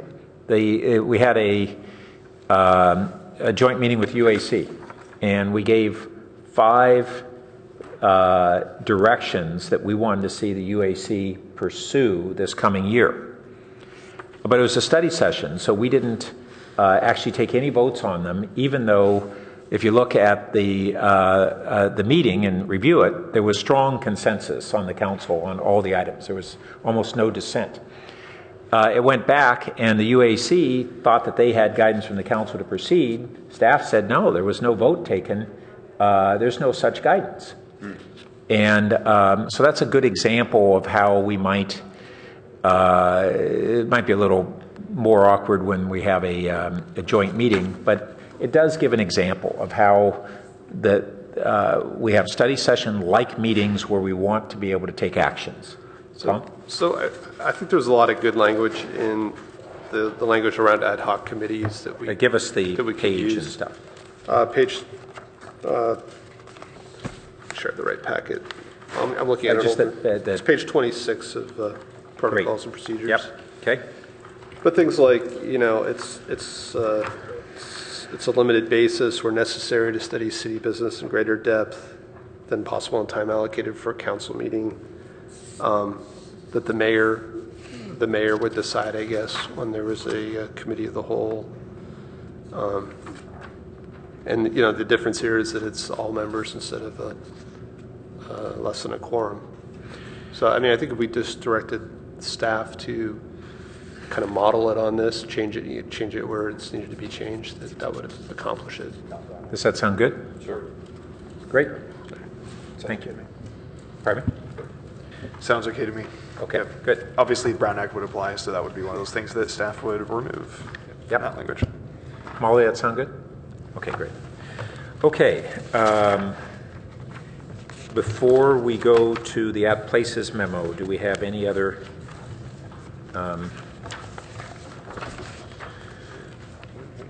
Any other things that we haven't gotten through on these referrals from? Well, so we're going to have the whole discussion on what goes into the committee as a whole. We have a whole page of that, page 3 of the staff, page 7 of the packet, and page 3 of the referral items.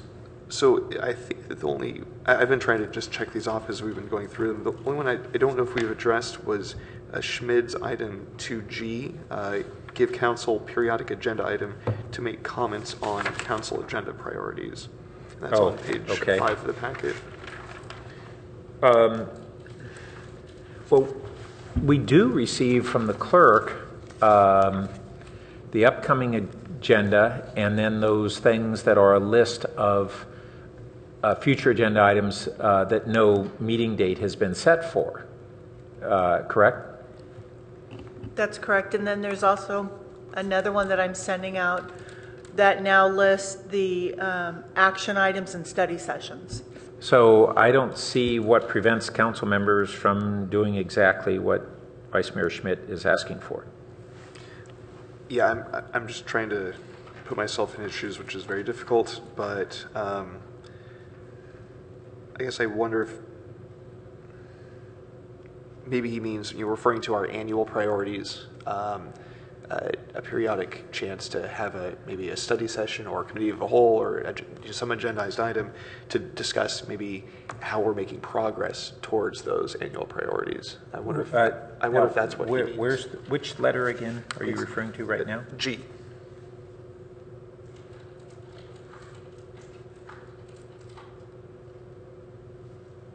I could be wrong. I'm just trying to read it. It's give council periodic agenda items to make comments on council agenda priorities. So I'm trying to think, why would we want to have periodic discussion of our priorities, except maybe just to see how we're making progress on them.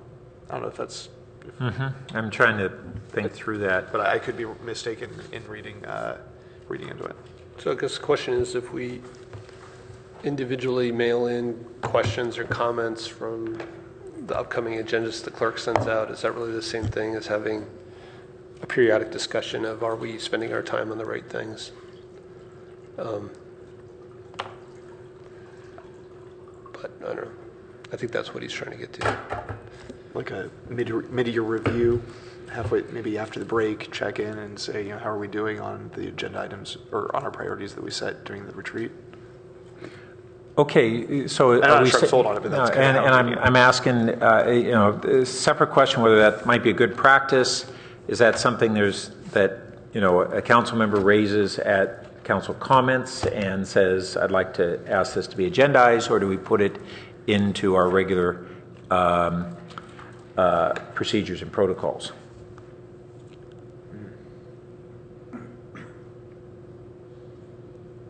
Holy smokes. Warriors one by one.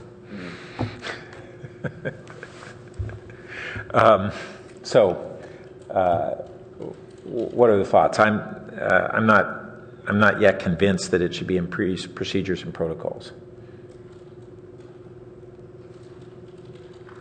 That's where I am as well. Yeah. Bless you. Okay, not a bad idea, but leave it out of procedures. Okay, and then do we want to go into the committee as a whole in greater depth?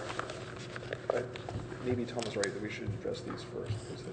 Okay, I can do it either way. All right, so the suggestion has been made that we go to the at places memo.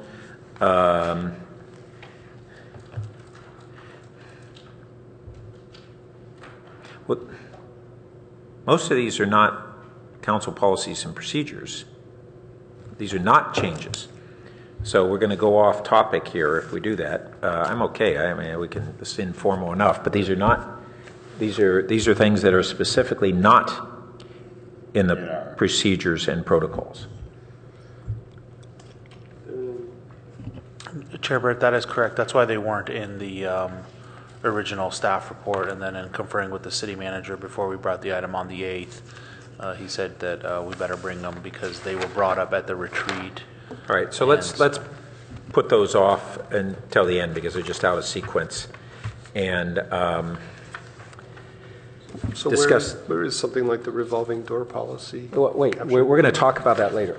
But where is it? Is it, if it's not in here? I'm sorry. It's in the We'll talk municipal about where it code. is when we bring up that item later. Okay. Okay. So committee as a whole. Here are some of the subjects. We've already asked staff to frame it around the way we do ad hoc committees and things, but let's see whether there's anything else here that we would add to that direction as a result of considering what's before us.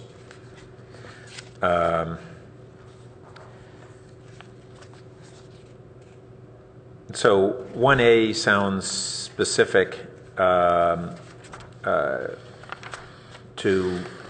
a one-time event, and I think outside of what we're discussing here, we already addressed in the committee as a whole 1B.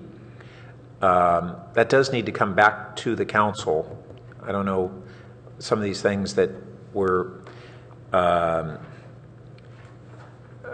guess it would come back when we have these changes to Correct, procedures. yeah. Okay. So what we'll do after, presumably we'll get through everything tonight. If we don't, then we'll have another meeting. But Okay. we'll bring all the changes back in the manual to you, and then we can review it again. Okay, so in the interest of proceeding, interrupt me if you disagree, but I'll say 1A is not applicable to procedures. 1B was already covered by the council as a whole. We do have the discussion of core values, but that should be over on this other sheet, basically. It's not part of the policies and procedures. I mean, are they trying to ask here what items, what types of things should be sent to a committee of the whole? Yeah, Is so that- just to kind of frame this for the council again, so at the retreat, these items were already referred to the committee as the whole. Oh, we the already next did that. Committee as a whole. So the so Oh. we've just identified them here for you in case you wanted to have Okay. a more substantive conversation. Okay, this is not about the nature of the committee as a whole. This is about potential agendas of the committee as a whole. topics that will be discussed. So Okay. At the committee of the whole meeting, we said that we may discuss these at policy and All right, services. so, but they're sorry, gonna go that's different from what I understood. My Correct, apology. Correct. So this is just in case you want to add any more substance or give us more direction to do homework before we bring them back to. So then this, as we go through this meeting, this, like the things at places, is outside of our policies and procedures. Correct. And at the beginning of the meeting, if you recall, I said, well, there are some other things in our policies and procedures that were not identified by colleagues going into, at the start of the year, that we have our annual review of policies and procedures. And I had some notes, and other colleagues may have notes about issues that need to be cleaned up in policies and procedures.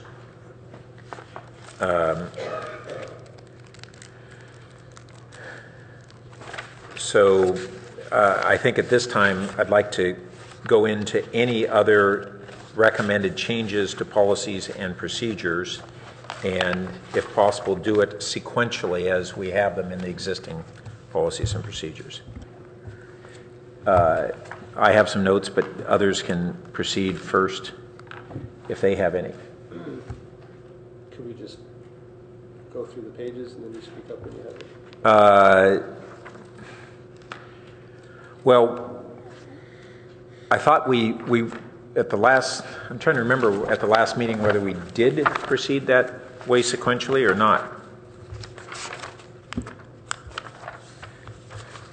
I don't think we've gotten to that point. All right. Well, if we can do it expeditiously and only pause where we actually have recommendations.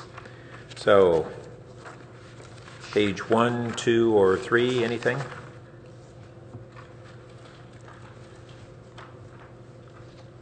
I don't. I don't have any. Okay.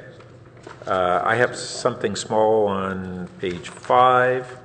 Maybe I mentioned this last time. It's this kind of directive that says meetings will begin at 7 p.m. I'd say something more language of are to begin or are scheduled to begin. And frankly, they all begin at 6 now anyhow. Yeah, right. It's Oh, that's a good point. So then we should say that the regularly scheduled meeting time is 7 p.m. Is that a more accurate way to put it? I think we want, well, should we talk about changing the regular time to 6? Or? That was done last year. So Okay. the municipal code now reflects that the council meeting starts at 6 o'clock. So this just needs to be trued up. Okay. It does say that that it does start at 6 or it may start at 6? No, it provides for a regular start time at 6. So when the clerk notices a meeting for 6, it's a regular meeting.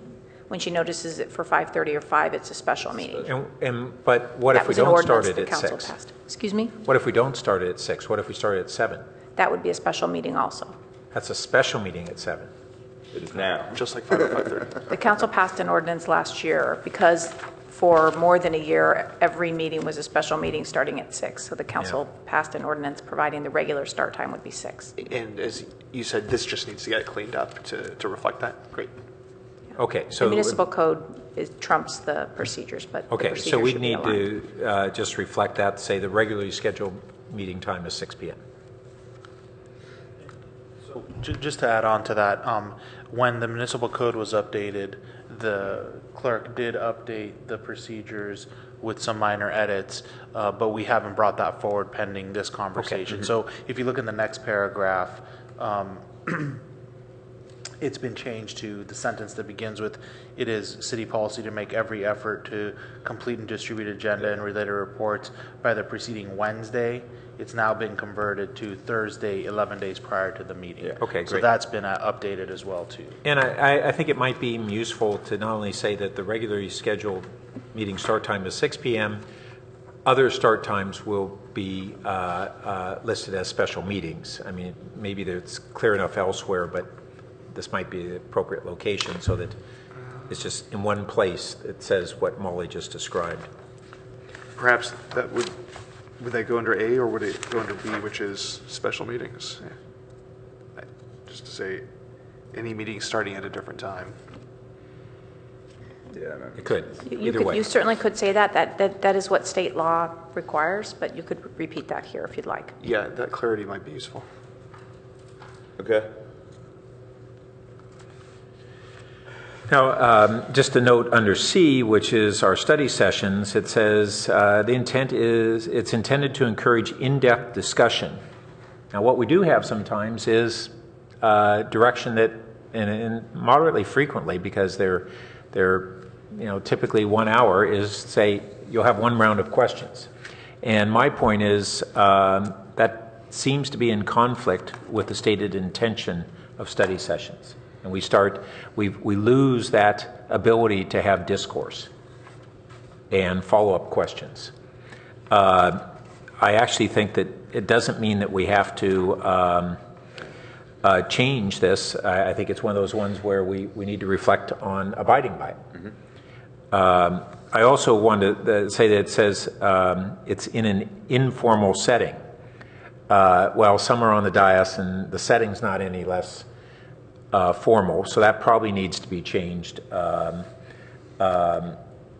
to something that says it's conducted informally or less formally. Mm-hmm. And does it? Unless us being crammed together is informal. But no, that's right. I mean, I like the idea of having them in other settings. We just don't always do that. Yeah. Okay, so those are my comments on that.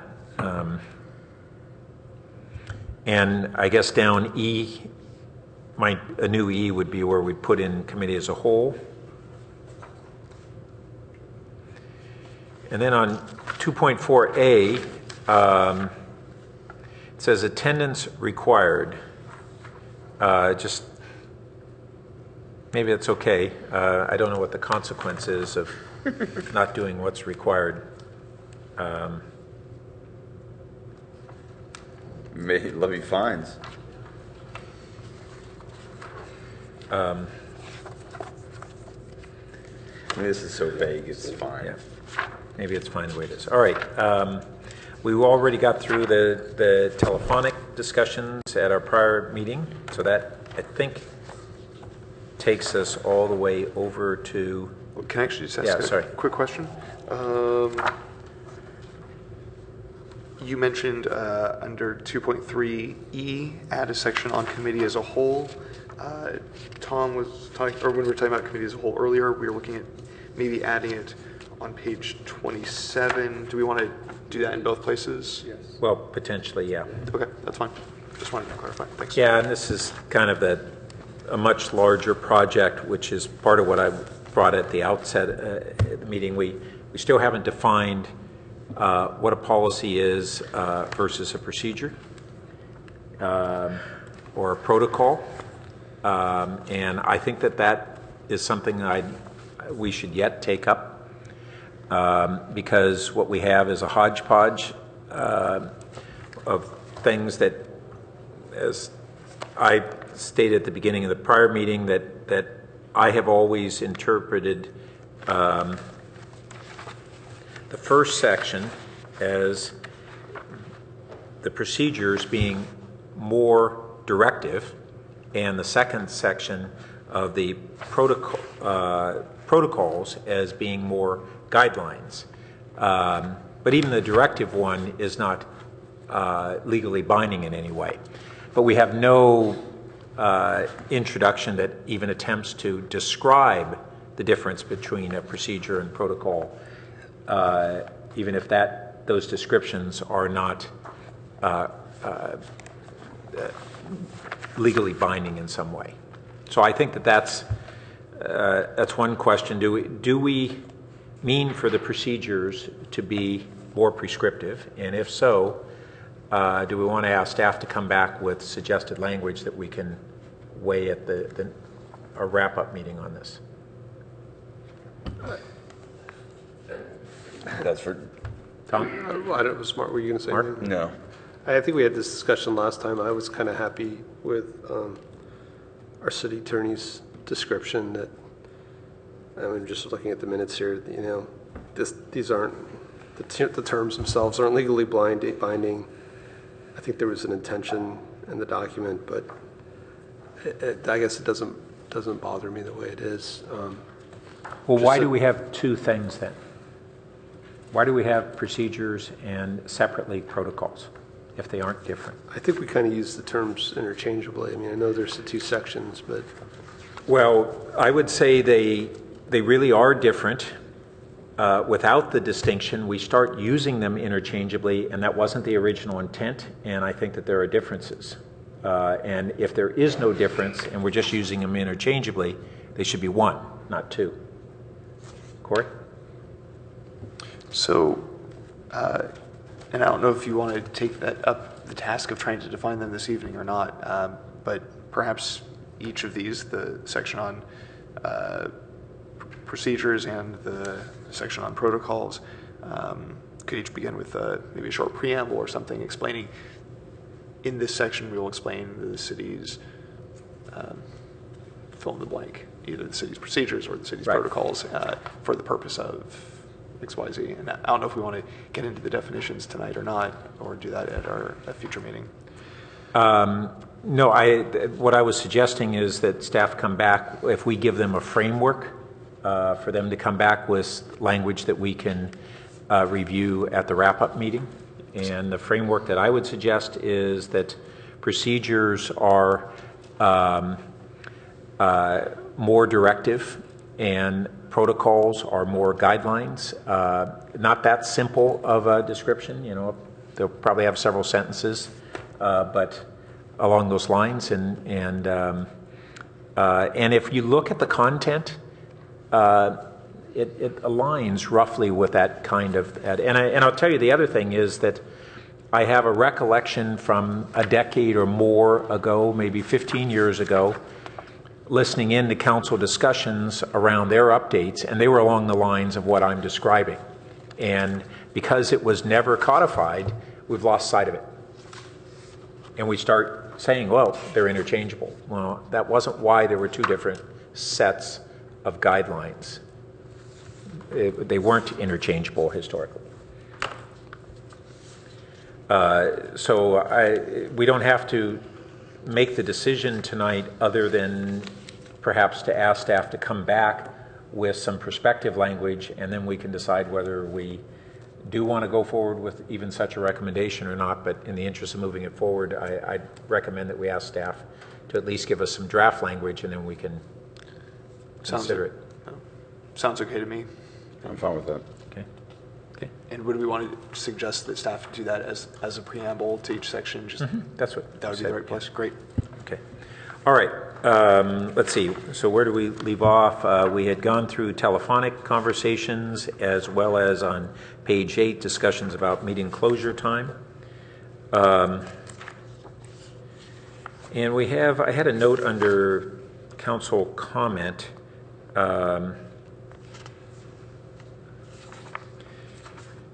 This was, I'm sorry, this council comment at the end. No council comments. I see, this is F on page 9.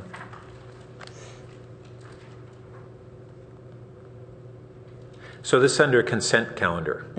And first, that F title doesn't, let's see, where, I'm just trying to find whether this is all under consent. No. So this is always a little confusing to me. I'm L on 12. No. So this is 2.4F, and I don't know, Beth, if you have any guidance here, but it pops up as council comment, but it's actually a description of what to do with consent calendar, right? So we have other places that we have consent calendar. We could either, if this is under the agenda, we want to keep that there, I think we should simply retitle it. It's about council comments on consent calendar items or something to that effect. Cory? Yeah, well, I think what's missing here is just a subheading, a section heading, to say, that this is addressing council comments. It looks like the so it looks like this several page section of the protocols. Well, this is under section 2, which is council meeting and agenda guidelines, and then 2.4 is general requirements of council meetings and agenda guidelines. That's what we're in. Right. And so, and it looks like it goes through meetings and the sections of a meeting in roughly the sequential order that they typically are agendized. And so I think that's why it goes from consent calendar, we're under E6. It's listing the first few items that are usually at the start of a meeting, and then under agenda order, which is E, and then goes into discussion about consent calendar. So you're saying well, it could be under. So actually, what I think I'm sorry. Let me just jump in here. It's not really following a good flow. No, it's not. But I will say that F is about consent calendar. So the point I was trying to make is that if subsection F is about consent calendar, we should title it that way. Beth? It appears that both section F and G refer to the consent calendar, whether it's council comment or public. We could put a subsection under the 6 above where it shows consent calendar and make those as a part of it or included in that above. Well, that's just about agenda order, and that's why 1 through 6 fall under E. They're about order. F and G are about how to conduct the item, and that doesn't fall. That's not. They need their own subsections. Now, F and G could be combined to consent calendar item, and one part of that is council comments. The other part is public comment. Right. And if I might add, And the H, I'm sorry, is council request to remove item.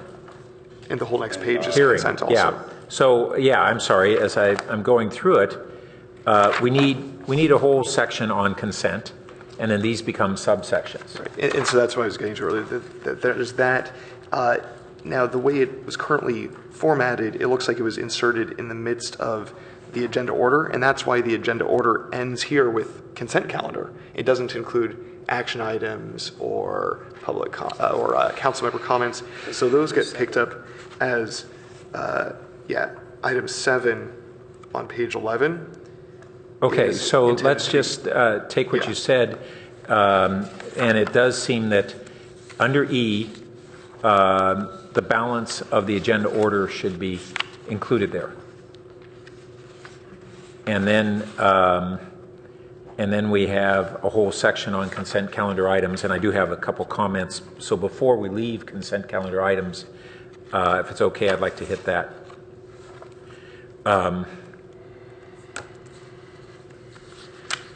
So one thing is that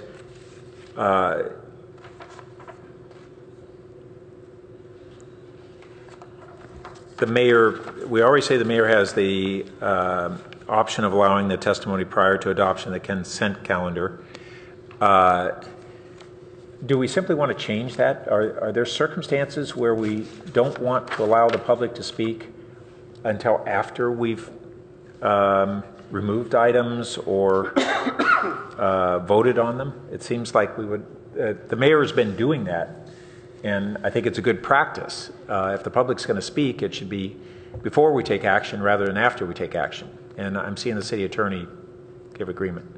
Yes, I think that the rule is awkward the way it's written. I think the way the council's practice has developed recently is pretty sound. If you're going to approve an item on consent, legally you want to have given the public a chance to speak to that item before you approve it. Okay. So where you know you're going to remove it, I think it's fine to delay the public comment until the item is heard. But you wouldn't want to do it the other way around, so it almost presupposes the result. Mm-hmm. Or you take the public comment regardless and then take your vote. And I'm not quite clear how to reflect what the city attorney just stated, but there is this other circumstance where if we know we're going to remove it, the public may have different comments if they've been told we're going to remove it, because their comments are generally, please remove it. Mm-hmm. And then we aren't going to go into the substance usually that evening, although sometimes the public wants to be, they came for that purpose and they want to speak to that substance. So do we simply want to ask staff to come back with language that reflects these two circumstances? One, that if the council, but how do we know that we're going to remove it until we've heard from the public? Can I offer so one thing we could try is, before public comment on the consent calendar items, the mayor asks council if anybody wants to remove an item. And then if so, then great. And if not, then we go to public comment, and maybe public comment sways council members' opinions and has that effect, but at least that kind of gives that opportunity. That's probably the reality, yeah. So do we want staff to come back with language that reflects what Mark just described? That they're basically, that the mayor would give the council members an opportunity to remove items from consent. If they do so at that time, public comment on that item would follow the removal of consent, and then there would be the general public comment period. If items were not removed from consent, the public would be allowed to speak, and the council would have an opportunity to remove it from consent at that time. Is that, yeah, Corey and then Tom? So basically, that you'd have two opportunities to pull something before and following public comment. Gets a heads up. Great. Well, essentially, the council has that now. Until you approve the calendar, you can. How's it It's different? not that formal about exactly when you have to take it off. I'd say the difference is it's never been clear, and it's been done a whole bunch of different ways at the discretion of a mayor, including not letting the public speak until after the council has decided to not remove something from consent, and not giving the council another opportunity. So I think the lack of clarity has been problematic over the years. So could you refer to G, or where would this change be, and could you say it again? Well, it would need to be reflected in council requests to remove the item, as well as under the public comment, and we just have to look at how to fit these concepts into those two sections, I would think. So it sounds like you want to change G and not give the mayor the discretion? Oh, correct. That's what Molly just had said. It really is probably not lawful to have that discretion. Yeah. So again, just to be clear, I think we're just editing G. Or am I missing something? I just want to make sure I understand what you're saying. Well, the H edit is that we basically would have a second opportunity to remove it from consent after hearing from the public. So that formalize the process. That would have to be an H, because that's talks about when the council can request to remove an item. So both changes would have to be there. Right. So just to clarify, for everybody's benefit, one change to G would be to remove from the mayor the discretion to refuse public comment. And secondly, change to H would be that there would be an opportunity to remove an item from consent, both prior to and following any public comment. Yeah. Correct. We okay? Yeah, I just don't, there's no timing in H right now at all, right? So that's what we're at. So well, we've asked them to come back with language that would reflect what we just described. Okay. All right. Okay.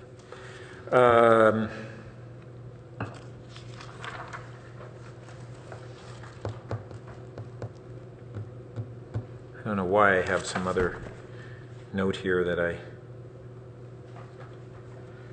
about appeals and individual review.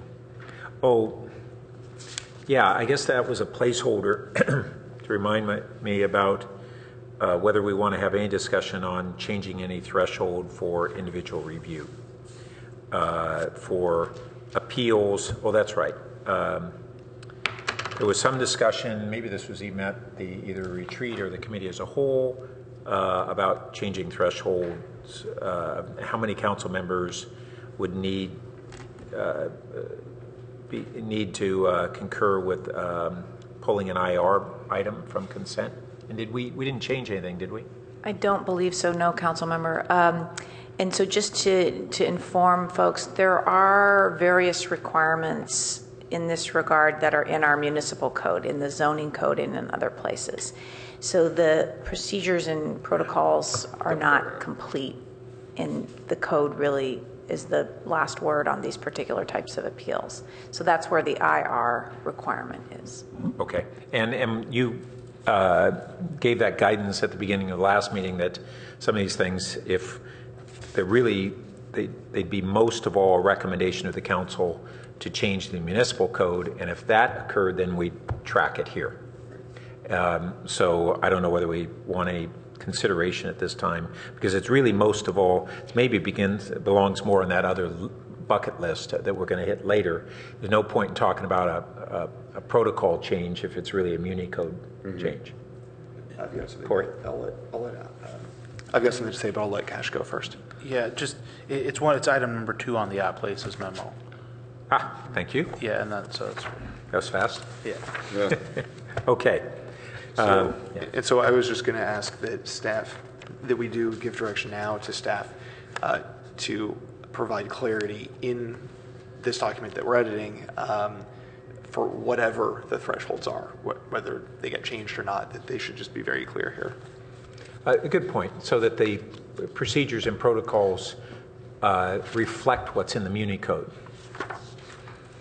Because this is still the guideline and the reminder for the mayor and the council of what it is, and we don't have to fumble through the Muni Code to figure out what the threshold is. Yes, and just to be clear, the procedures have a backstop or a standard rule because, for example, the number of votes to remove a contract item, there isn't a different procedure in the Muni Code.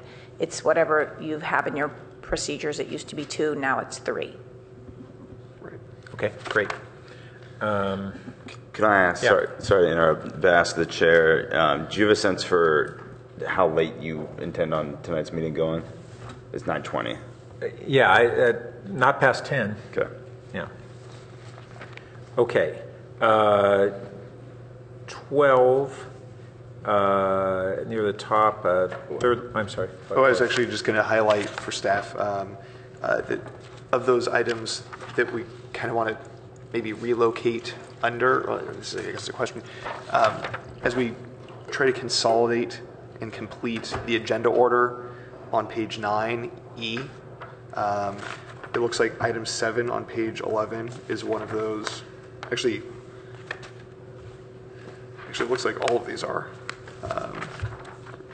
Or several of them are items that really go under agenda order. Mm-hmm. So.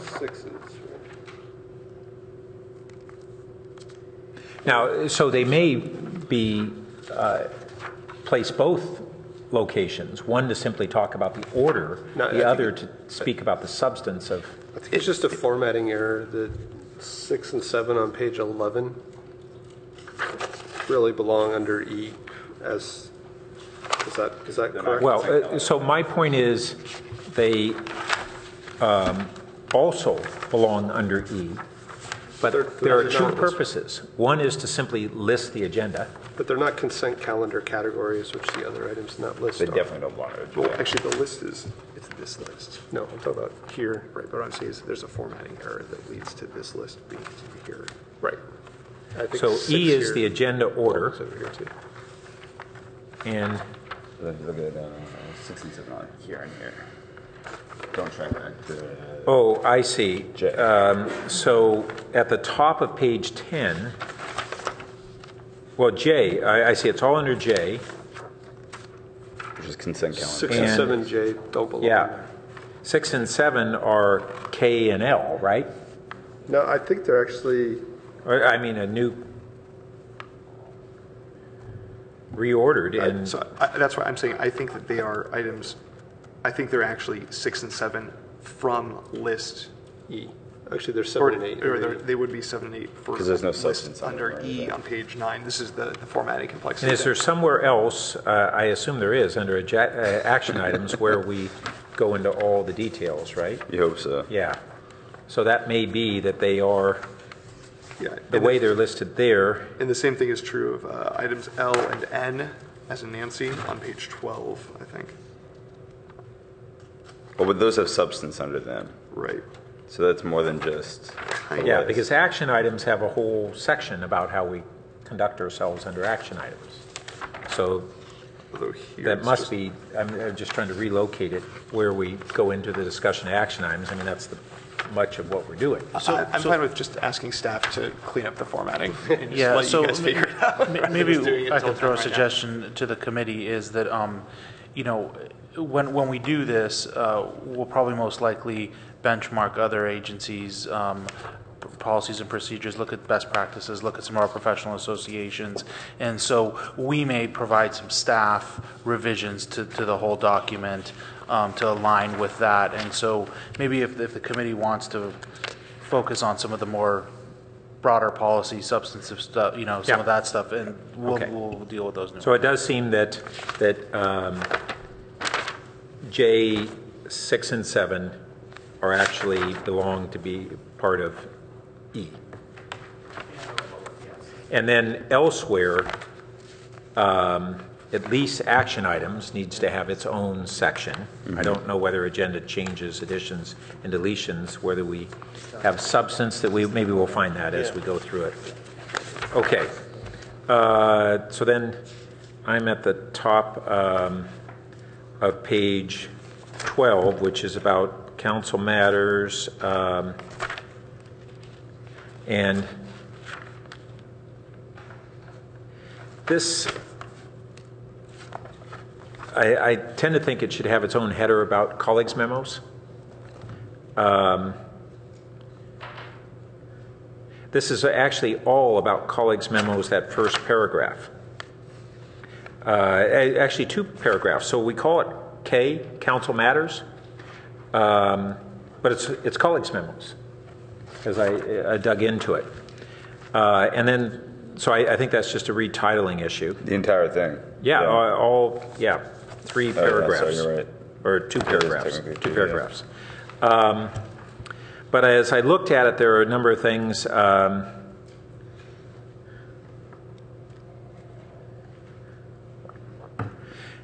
First, if you look at the third line, it says, prior to preparing a colleague memo, council members will consult with the city manager to determine whether he, she is or is willing, I think there's some wording error there, and or is willing and able, whether he, she is or is willing and able, weird, to address the issues as part of his, her operational authority. Well, the his, her, or he, she, I think we should say the city managers. Yeah. This sounds like an error than when we were struggling with genders. Yeah. And within budgeted, within current budgeted resources. So first, the process is generally that council members draft a draft of a colleague's memo amongst each other and refine it somewhat, and then submit it to the city manager and the city attorney for their comments, with the city attorney being a more defined role, which is to give feedback on whether there are any aspects to it that are legally problematic. And the city manager will, at his discretion, raise a suggestion or otherwise that can be accepted or rejected by the makers of the memo. And then we have another aspect, which is an obligation to have the city manager provide any comments on fiscal impact. And we have a prescribed section of the memo that does that. These paragraphs get kind of convoluted. They don't necessarily quite reflect that practice, nor the sequence. So I saw a number of things that needed to be, and I don't know what that one sentence really means. I think I figured that one out. And then, you look down at the last sentence in that first paragraph. We need to update it. It says it's by noon on the Tuesday, so that's changed. And then it says the memo is, and it's got to go to the clerk on the Tuesday before the meeting that the memo is intended to be agendized. Well, the makers of the memos often don't know when they're going to be agendized, and that ends up being between the mayor and the city manager, although we have had, I thought elsewhere in here, no, it isn't. There's no clarity on how soon a colleague's memo should be agendized. I think even if we don't have clarity, there should be guidance, because we wouldn't want a city manager to be able to essentially pocket veto a memo.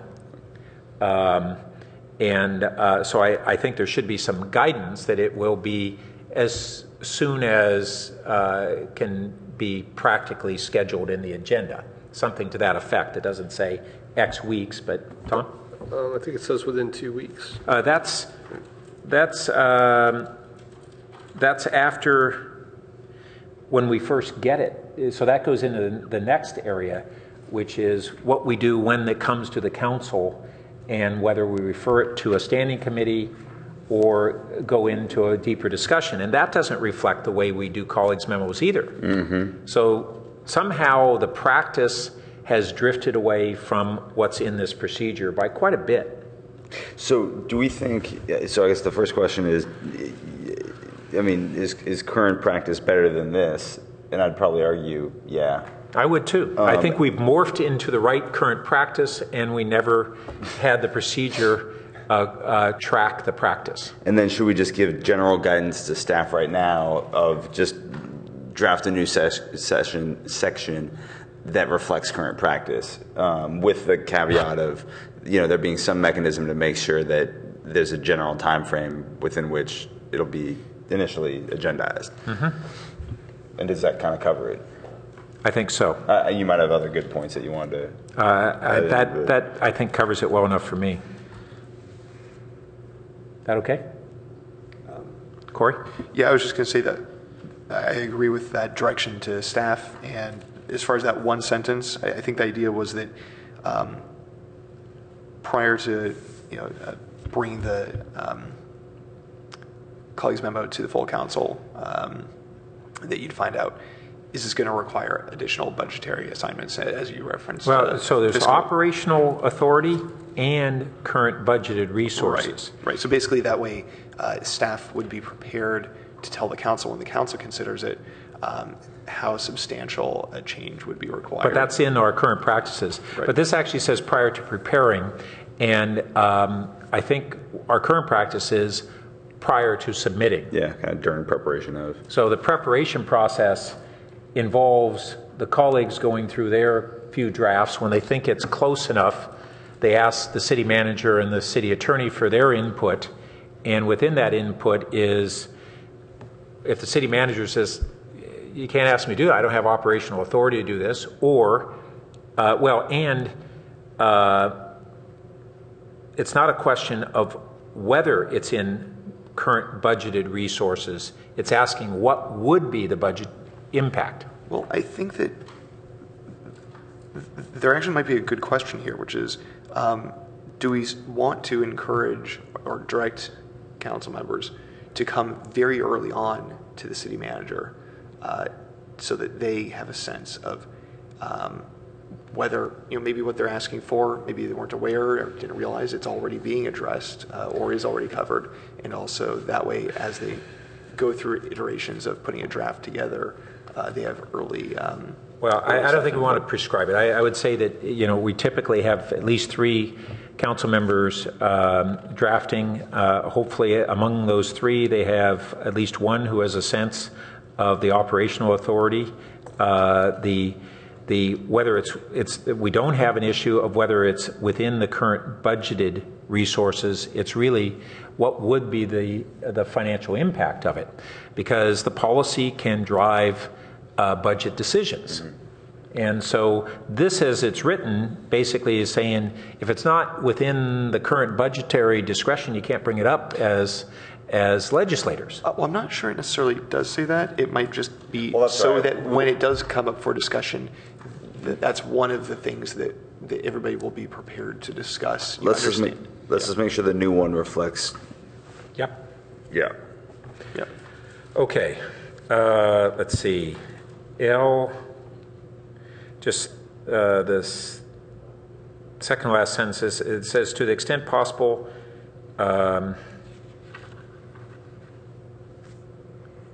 council will confer with staff before raising matters under this agenda item. So that's saying that if we're going to ask a question, I'm sorry, Chair. Or make a comment, yes. Where are you? L, page 12, council member questions, comments, and announcements.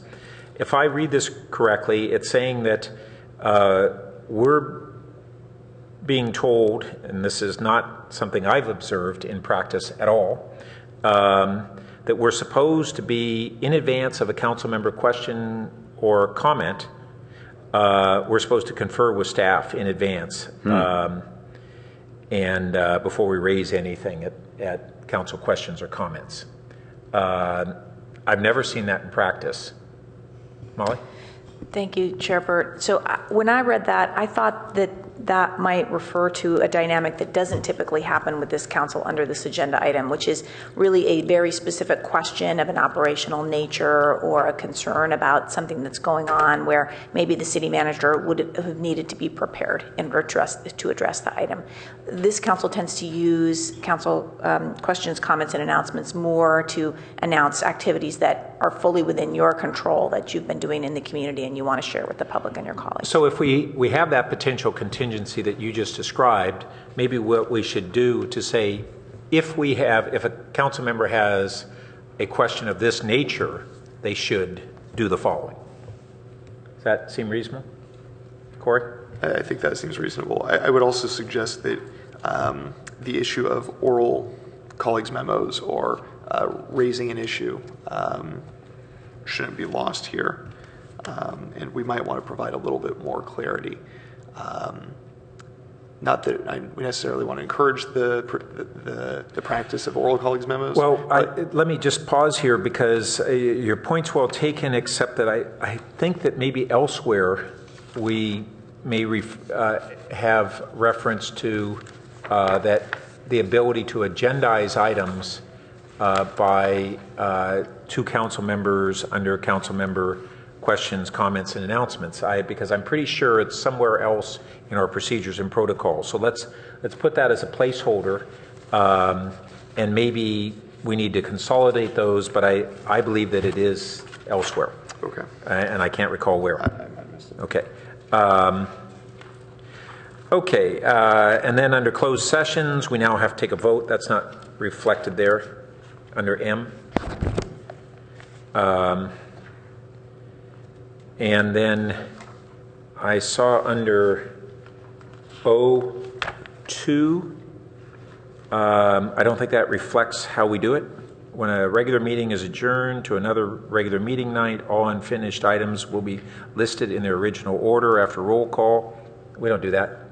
So I suggest once again that we ask staff to come back with language that reflects current practices. Corey? And so that actually brings up one of the issues I was talking about much earlier in the meeting, one of my original suggestions about having items that get continued, pushed to the very next meeting. Apparently that actually was at least implied here to be our previous.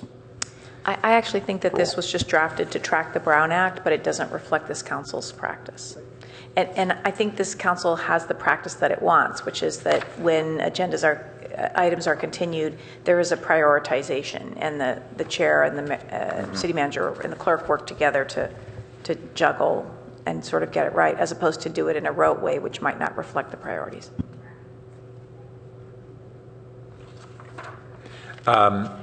So we also, where did I have the closed sessions?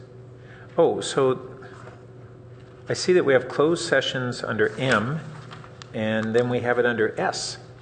And I'm not clear, so no real reason.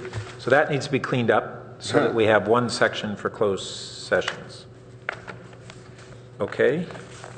Let's see, I don't have anything until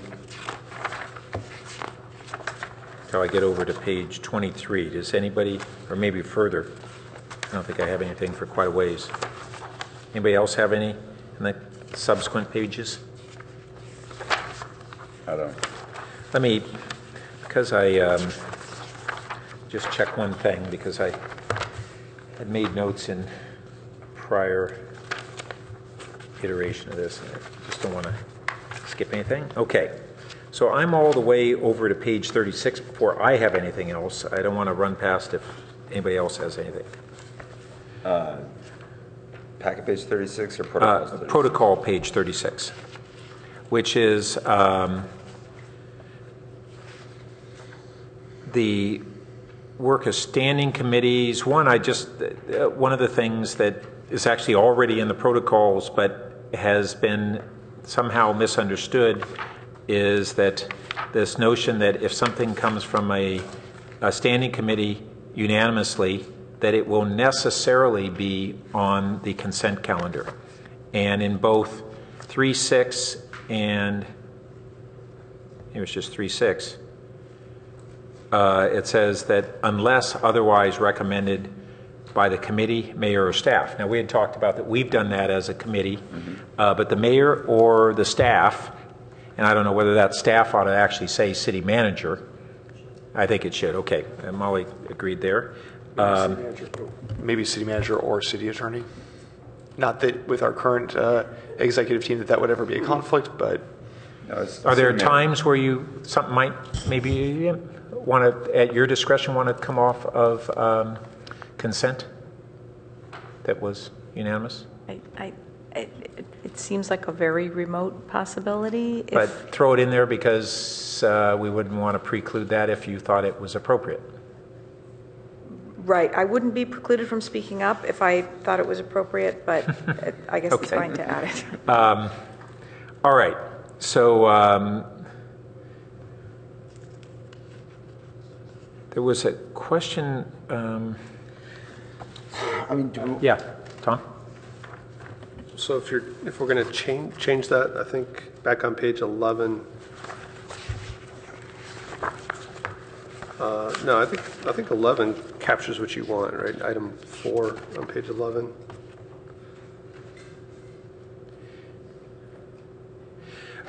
It does. So this is kind of one of those places where we have some replication between procedures and protocols, and that's let's put that as a future broader cleanup. That Cash, I think we're doing a lot this year to just correct a bunch of errors. If page 36 captured what 4 says, unless otherwise recommended by the committee, then they'd be in sync. Okay. Right. So it says the same thing both places, right? Okay. And well, so I mean, I think I might be speculating, but kind of what you're getting at is, or maybe what I'm getting at is, should there be something in there that says, if a committee believes that an issue would be controversial? Some guideline. Yeah. Yeah. That sounds good. It's advised that, or the committee is advised to place it on. So if it is of significant public interest or controversial, the committee should consider placing it under that. Well, really, that's kind of a guidance for the mayor, the committee, or the city manager, right? Correct. So that, yes, 3 different bites at the apple, kind of. Right. That hopefully the committee picks up on and makes that recommendation. But if not, then the mayor and the. So are the 2 potential, if it's of significant public interest or controversial, nature, that they should consider. We don't want to stipulate it. Yeah. It's just a reminder. Okay. Now, under 3.7, under the title, it talks about the mayor and vice mayor, this page 36, the mayor and vice mayor working with staff to plan the council meetings. It's really the mayor and the city manager. Yeah. Just real quick on this section, you guys had somewhat of a substantive conversation, at least from what my notes show last time, that we already have some notes for, and those are, describe the adequate relationship between the city manager and the mayor, add more specific language about what is the role of the vice mayor. Do we want the language to reflect the views of the city council as a whole, not just the mayor? The mayor is the representative of the council at these meetings. This is a liaison role. These are some of the comments that you guys had mentioned. Intent of representing the best intent of the council. Again, clarify the roles between all 3 in the agenda setting process. So that was part of that's great that you brought that up, because that was part of that first chunk that we addressed, and it applies there. So good. So you're already going to attempt to capture that. That's great. That's more than I had just going through. Okay. And then page 37 in section 4, there's an underlined section that says the committee shall consider and make recommendations to council on matters relating to parliamentary and administrative procedures and policy matters. I was taking this to mean that the administrative procedures were city council procedures. We wouldn't be, or are we talking here about other administrative procedures in how the city manager runs the organization. You follow what I'm asking here? Whose administrative procedures are being referred to here?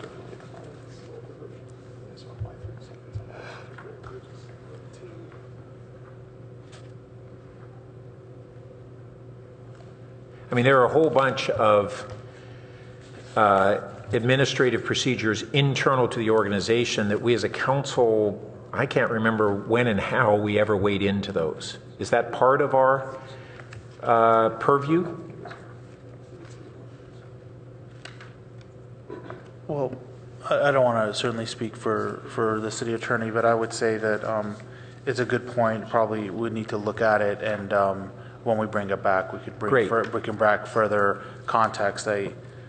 Because like there are a lot of HR procedures and all that, and I don't know where the boundaries are on that, whether there's a point in time where the council does adopt those procedures and we just don't look at them frequently, or we don't have a role in that. So this is a council manager form of government, and certainly there are many, many, many procedures and practices that are handled out of the manager's office and don't come to council and probably shouldn't. Certain ones that rise to the level of being of broader community concern or community attention, the manager will typically bring them, or the council can invite them to come here. So there's not a bright line. Okay. Well, if you can come back, so I'm not even sure whether this reference is actually administrative procedures is referring to this document, because it follows parliamentary. It says that the council, the committee makes recommendations to the council on matters relating to parliamentary and administrative procedures. I suspect that intention is referring to these documents, and we should just say, in that case, protocols and procedures. Handbook or whatever. Okay, so you'll look harder at that and come back. I think that covers everything I had. So then, yeah, I think that the issue of when a council member wants to raise an issue but either has not had an opportunity or is unable, because of Brown Act restrictions, to gather the necessary forces to produce a written colleagues memo, how they present it during oral comments at the end of a meeting. You suggested earlier that you thought it was reflected somewhere else. Yeah, I have in the back of my page head. 12. Beth, do you have any recollection on maybe in an ordinance? that maybe you do, Molly, that this ability of council members to agendize items through council member comments, I thought is somewhere in here. You'd figure it would be. Yeah, and I understand that in Mountain View, I was just going to say, I've spoken with some people in Mountain View, apparently their procedure there is quite different. It's interesting, if you did a written colleagues memo there, you'd be criticized for it. Okay, anyway. Either way, can staff look at whether there's another location where that practice or protocol is actually referenced in writing?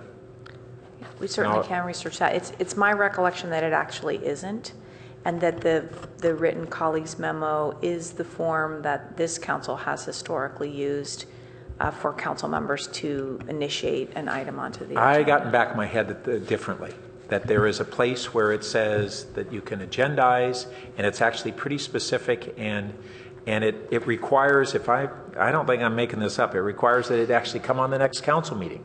So I think it's something that we may want to clean up, but I'm pretty sure it's in there, and I'll look for it. I don't think I dreamed that one. So yeah, okay. And as much as we would probably want to, maybe even have language specifically saying that is strongly, strongly recommended that council members use the written colleagues memo procedure in order to bring matters to start getting it agendized. Just because of Brown Act violations, I would want to make sure that there is an opportunity for items to be raised during council member comments. Yeah, well, let's find out what our existing procedure is. because I actually, if my recollection's correct, it's more liberal than we may want, not less so. Okay, but I got to find it, and I'll try and go back and look for it myself. And my concern is that, as you were warning earlier, that we will, in updating the procedures, swing too far towards constraining it. So I just want to make sure we find a nice middle ground. Okay. So anybody else, anything else on policies and procedures and protocols? Yeah, it's policies and procedures, but the staff report calls it policies and protocols. So that's our nomenclature thing. So we had this other app, Places. It's 10 minutes to 10. I would say that we don't, in all likelihood, have time to go through either this or the balance of the discussion around the particular items that we want to have go before the committee as a whole. But briefly, if anyone wants to provide any brief comments that will tee us up for our next meeting on these, welcome to do it at this time. Corey? Well, actually, just a clarification. The items on page 7 of the packet, items going to the committee as a whole, those are going to the committee as a whole anyway. I think, as staff was saying, this is our opportunity. Maybe the next 10 minutes would be the opportunity. If we do have any last-minute additions that we want to add to this, because they're already on their way to the committee as a whole. Well, wait a minute. Do we have a committee as a whole agendized?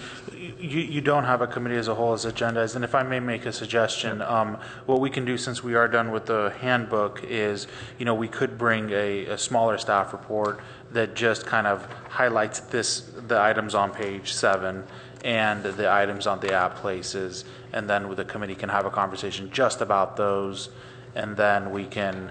And you can take a little more time to come back with the handbook. Draft changes. Yes, correct. That sounds great. So if that leads to a natural discussion of looking at our schedule ahead, that would be fine, unless there's other items let's do the that. council wants to talk about. Okay, so we have before us our upcoming schedules, and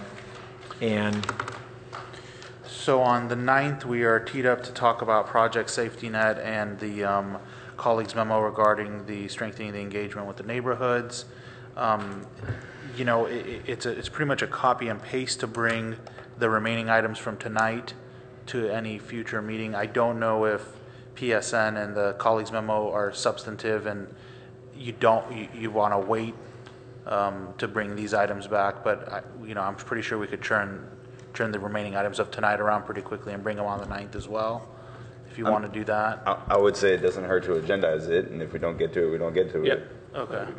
Okay, so we'll bring that back right away. From my standpoint, I'm sorry, you're thinking of bringing it back when then? 6-9. 6-9. Putting it on the agenda. At the end. Well, the Project Safety Net, I think, is going to be a pretty full discussion. I think both of those will be. Yeah. So I was just throwing that out there for you. Yeah, so I'm skeptical that it can fit in there. Okay. Could we just put it on the end? If we get to it, we get to it. I don't mind doing what Tom just said, putting it that if the other, go ahead and agendize it, and if we have time, we can bring it up in that meeting. And that was my End of the meeting. But so let's, for the moment, assuming we won't have time, our next meeting is on September 8th. Although there are 4 items, I think those 4 are not ones that are going to take a lot of time for each item. But we don't have a P&S meeting in the second half of August, and we get back in mid-August from our vacation. So we could schedule both, if we kind of concerned that if we don't get to the committee as a whole items until after vacation, or worse yet, September, our year is running out, and this is supposed to be another committee as a whole that we'd be having this year. So I think we ought to try and drive it sooner. Can any of this stuff that's scheduled for September 8th come in late August? Well, I'm questioning whether to have a meeting in late August that addresses this committee as a whole as being more time sensitive. Yeah, sorry. So do it in August. Yeah, sorry. So I was saying meeting in August. Do this, do a P&S in late August, and do this stuff that we're pushing off, and maybe another. Well, I you don't just think it'll keep take these 3 in hours. September is what I'm saying. Okay. I mean, I don't know if. Sure. I'm fine with that. Okay. I just didn't know if what we're pushing off needs a full meeting, or if there's. No, we wouldn't be pushing it off. I wasn't sure if this stuff needs the meeting as a whole stuff needs a full meeting, or if we I can add see. other stuff to that. we Well, could pull okay, something so if we up. have an August meeting, Could move some items up. if you're ready to come back with a draft of procedures and protocols in August, Yeah, then that would be the natural That would be meeting. a good meeting. Yeah. If not, then maybe we would move some of the September items to the August meeting. Correct. So do we want to look at calendars right now on this August meeting? Well, the standing date and time for the committee is the second Tuesday of every Oh, but month. that's the second Tuesday, I'm sorry. When is, I don't even know what breakdown That's is. August. Oh, is it? The second Tuesday, right, so that's the problem. Yeah, I'll just say I'm pretty open in August currently. Okay. So I've got to figure out. So we should do it after the council is scheduled to return. Which is what, the 17th, right? This is the third Monday? Yeah, so if we have, say, the following Tuesday, which would be the 22nd, how is that? Oh, no, I'm looking at, I'm sorry. 25th. I got that wrong. So we get back the 17th, and we're on Thursday, which we do, right? No, the regular meeting's the second Tuesday of Okay, so it's Tuesdays. regularly Tuesday. So, but I mean, so we could do it on, I have other council meetings on the 27th. And how about, well, I'm sorry, that's the Thursday again. I've done that. The 25th or the 18th? I could do either. same. I think that's okay. Taking my son to college sometime in there. I don't know when yet. We can play it by ear. All right, so So then the can 18th. you let Cash know, and because the rest of us are flexible for either of those dates, we'll let your schedule determine it? All right. Great. so just before we conclude, I want to just clarify. So for the next meeting on the 6th, the 9th of June, all I'm going to do is, The 9th of June? I'm sorry, the 9th of June, yeah. All I'm going to do is copy and paste the items from the At Places memo and the items on that page 7, and just put them in a staff report, bring them here. So if we had time to continue the conversation. Yep. And then we're targeting to bring the handbook back now in August. Correct. Yep. Great. Okay, meeting's adjourned. Thank Yeah. you. All right. 1 point.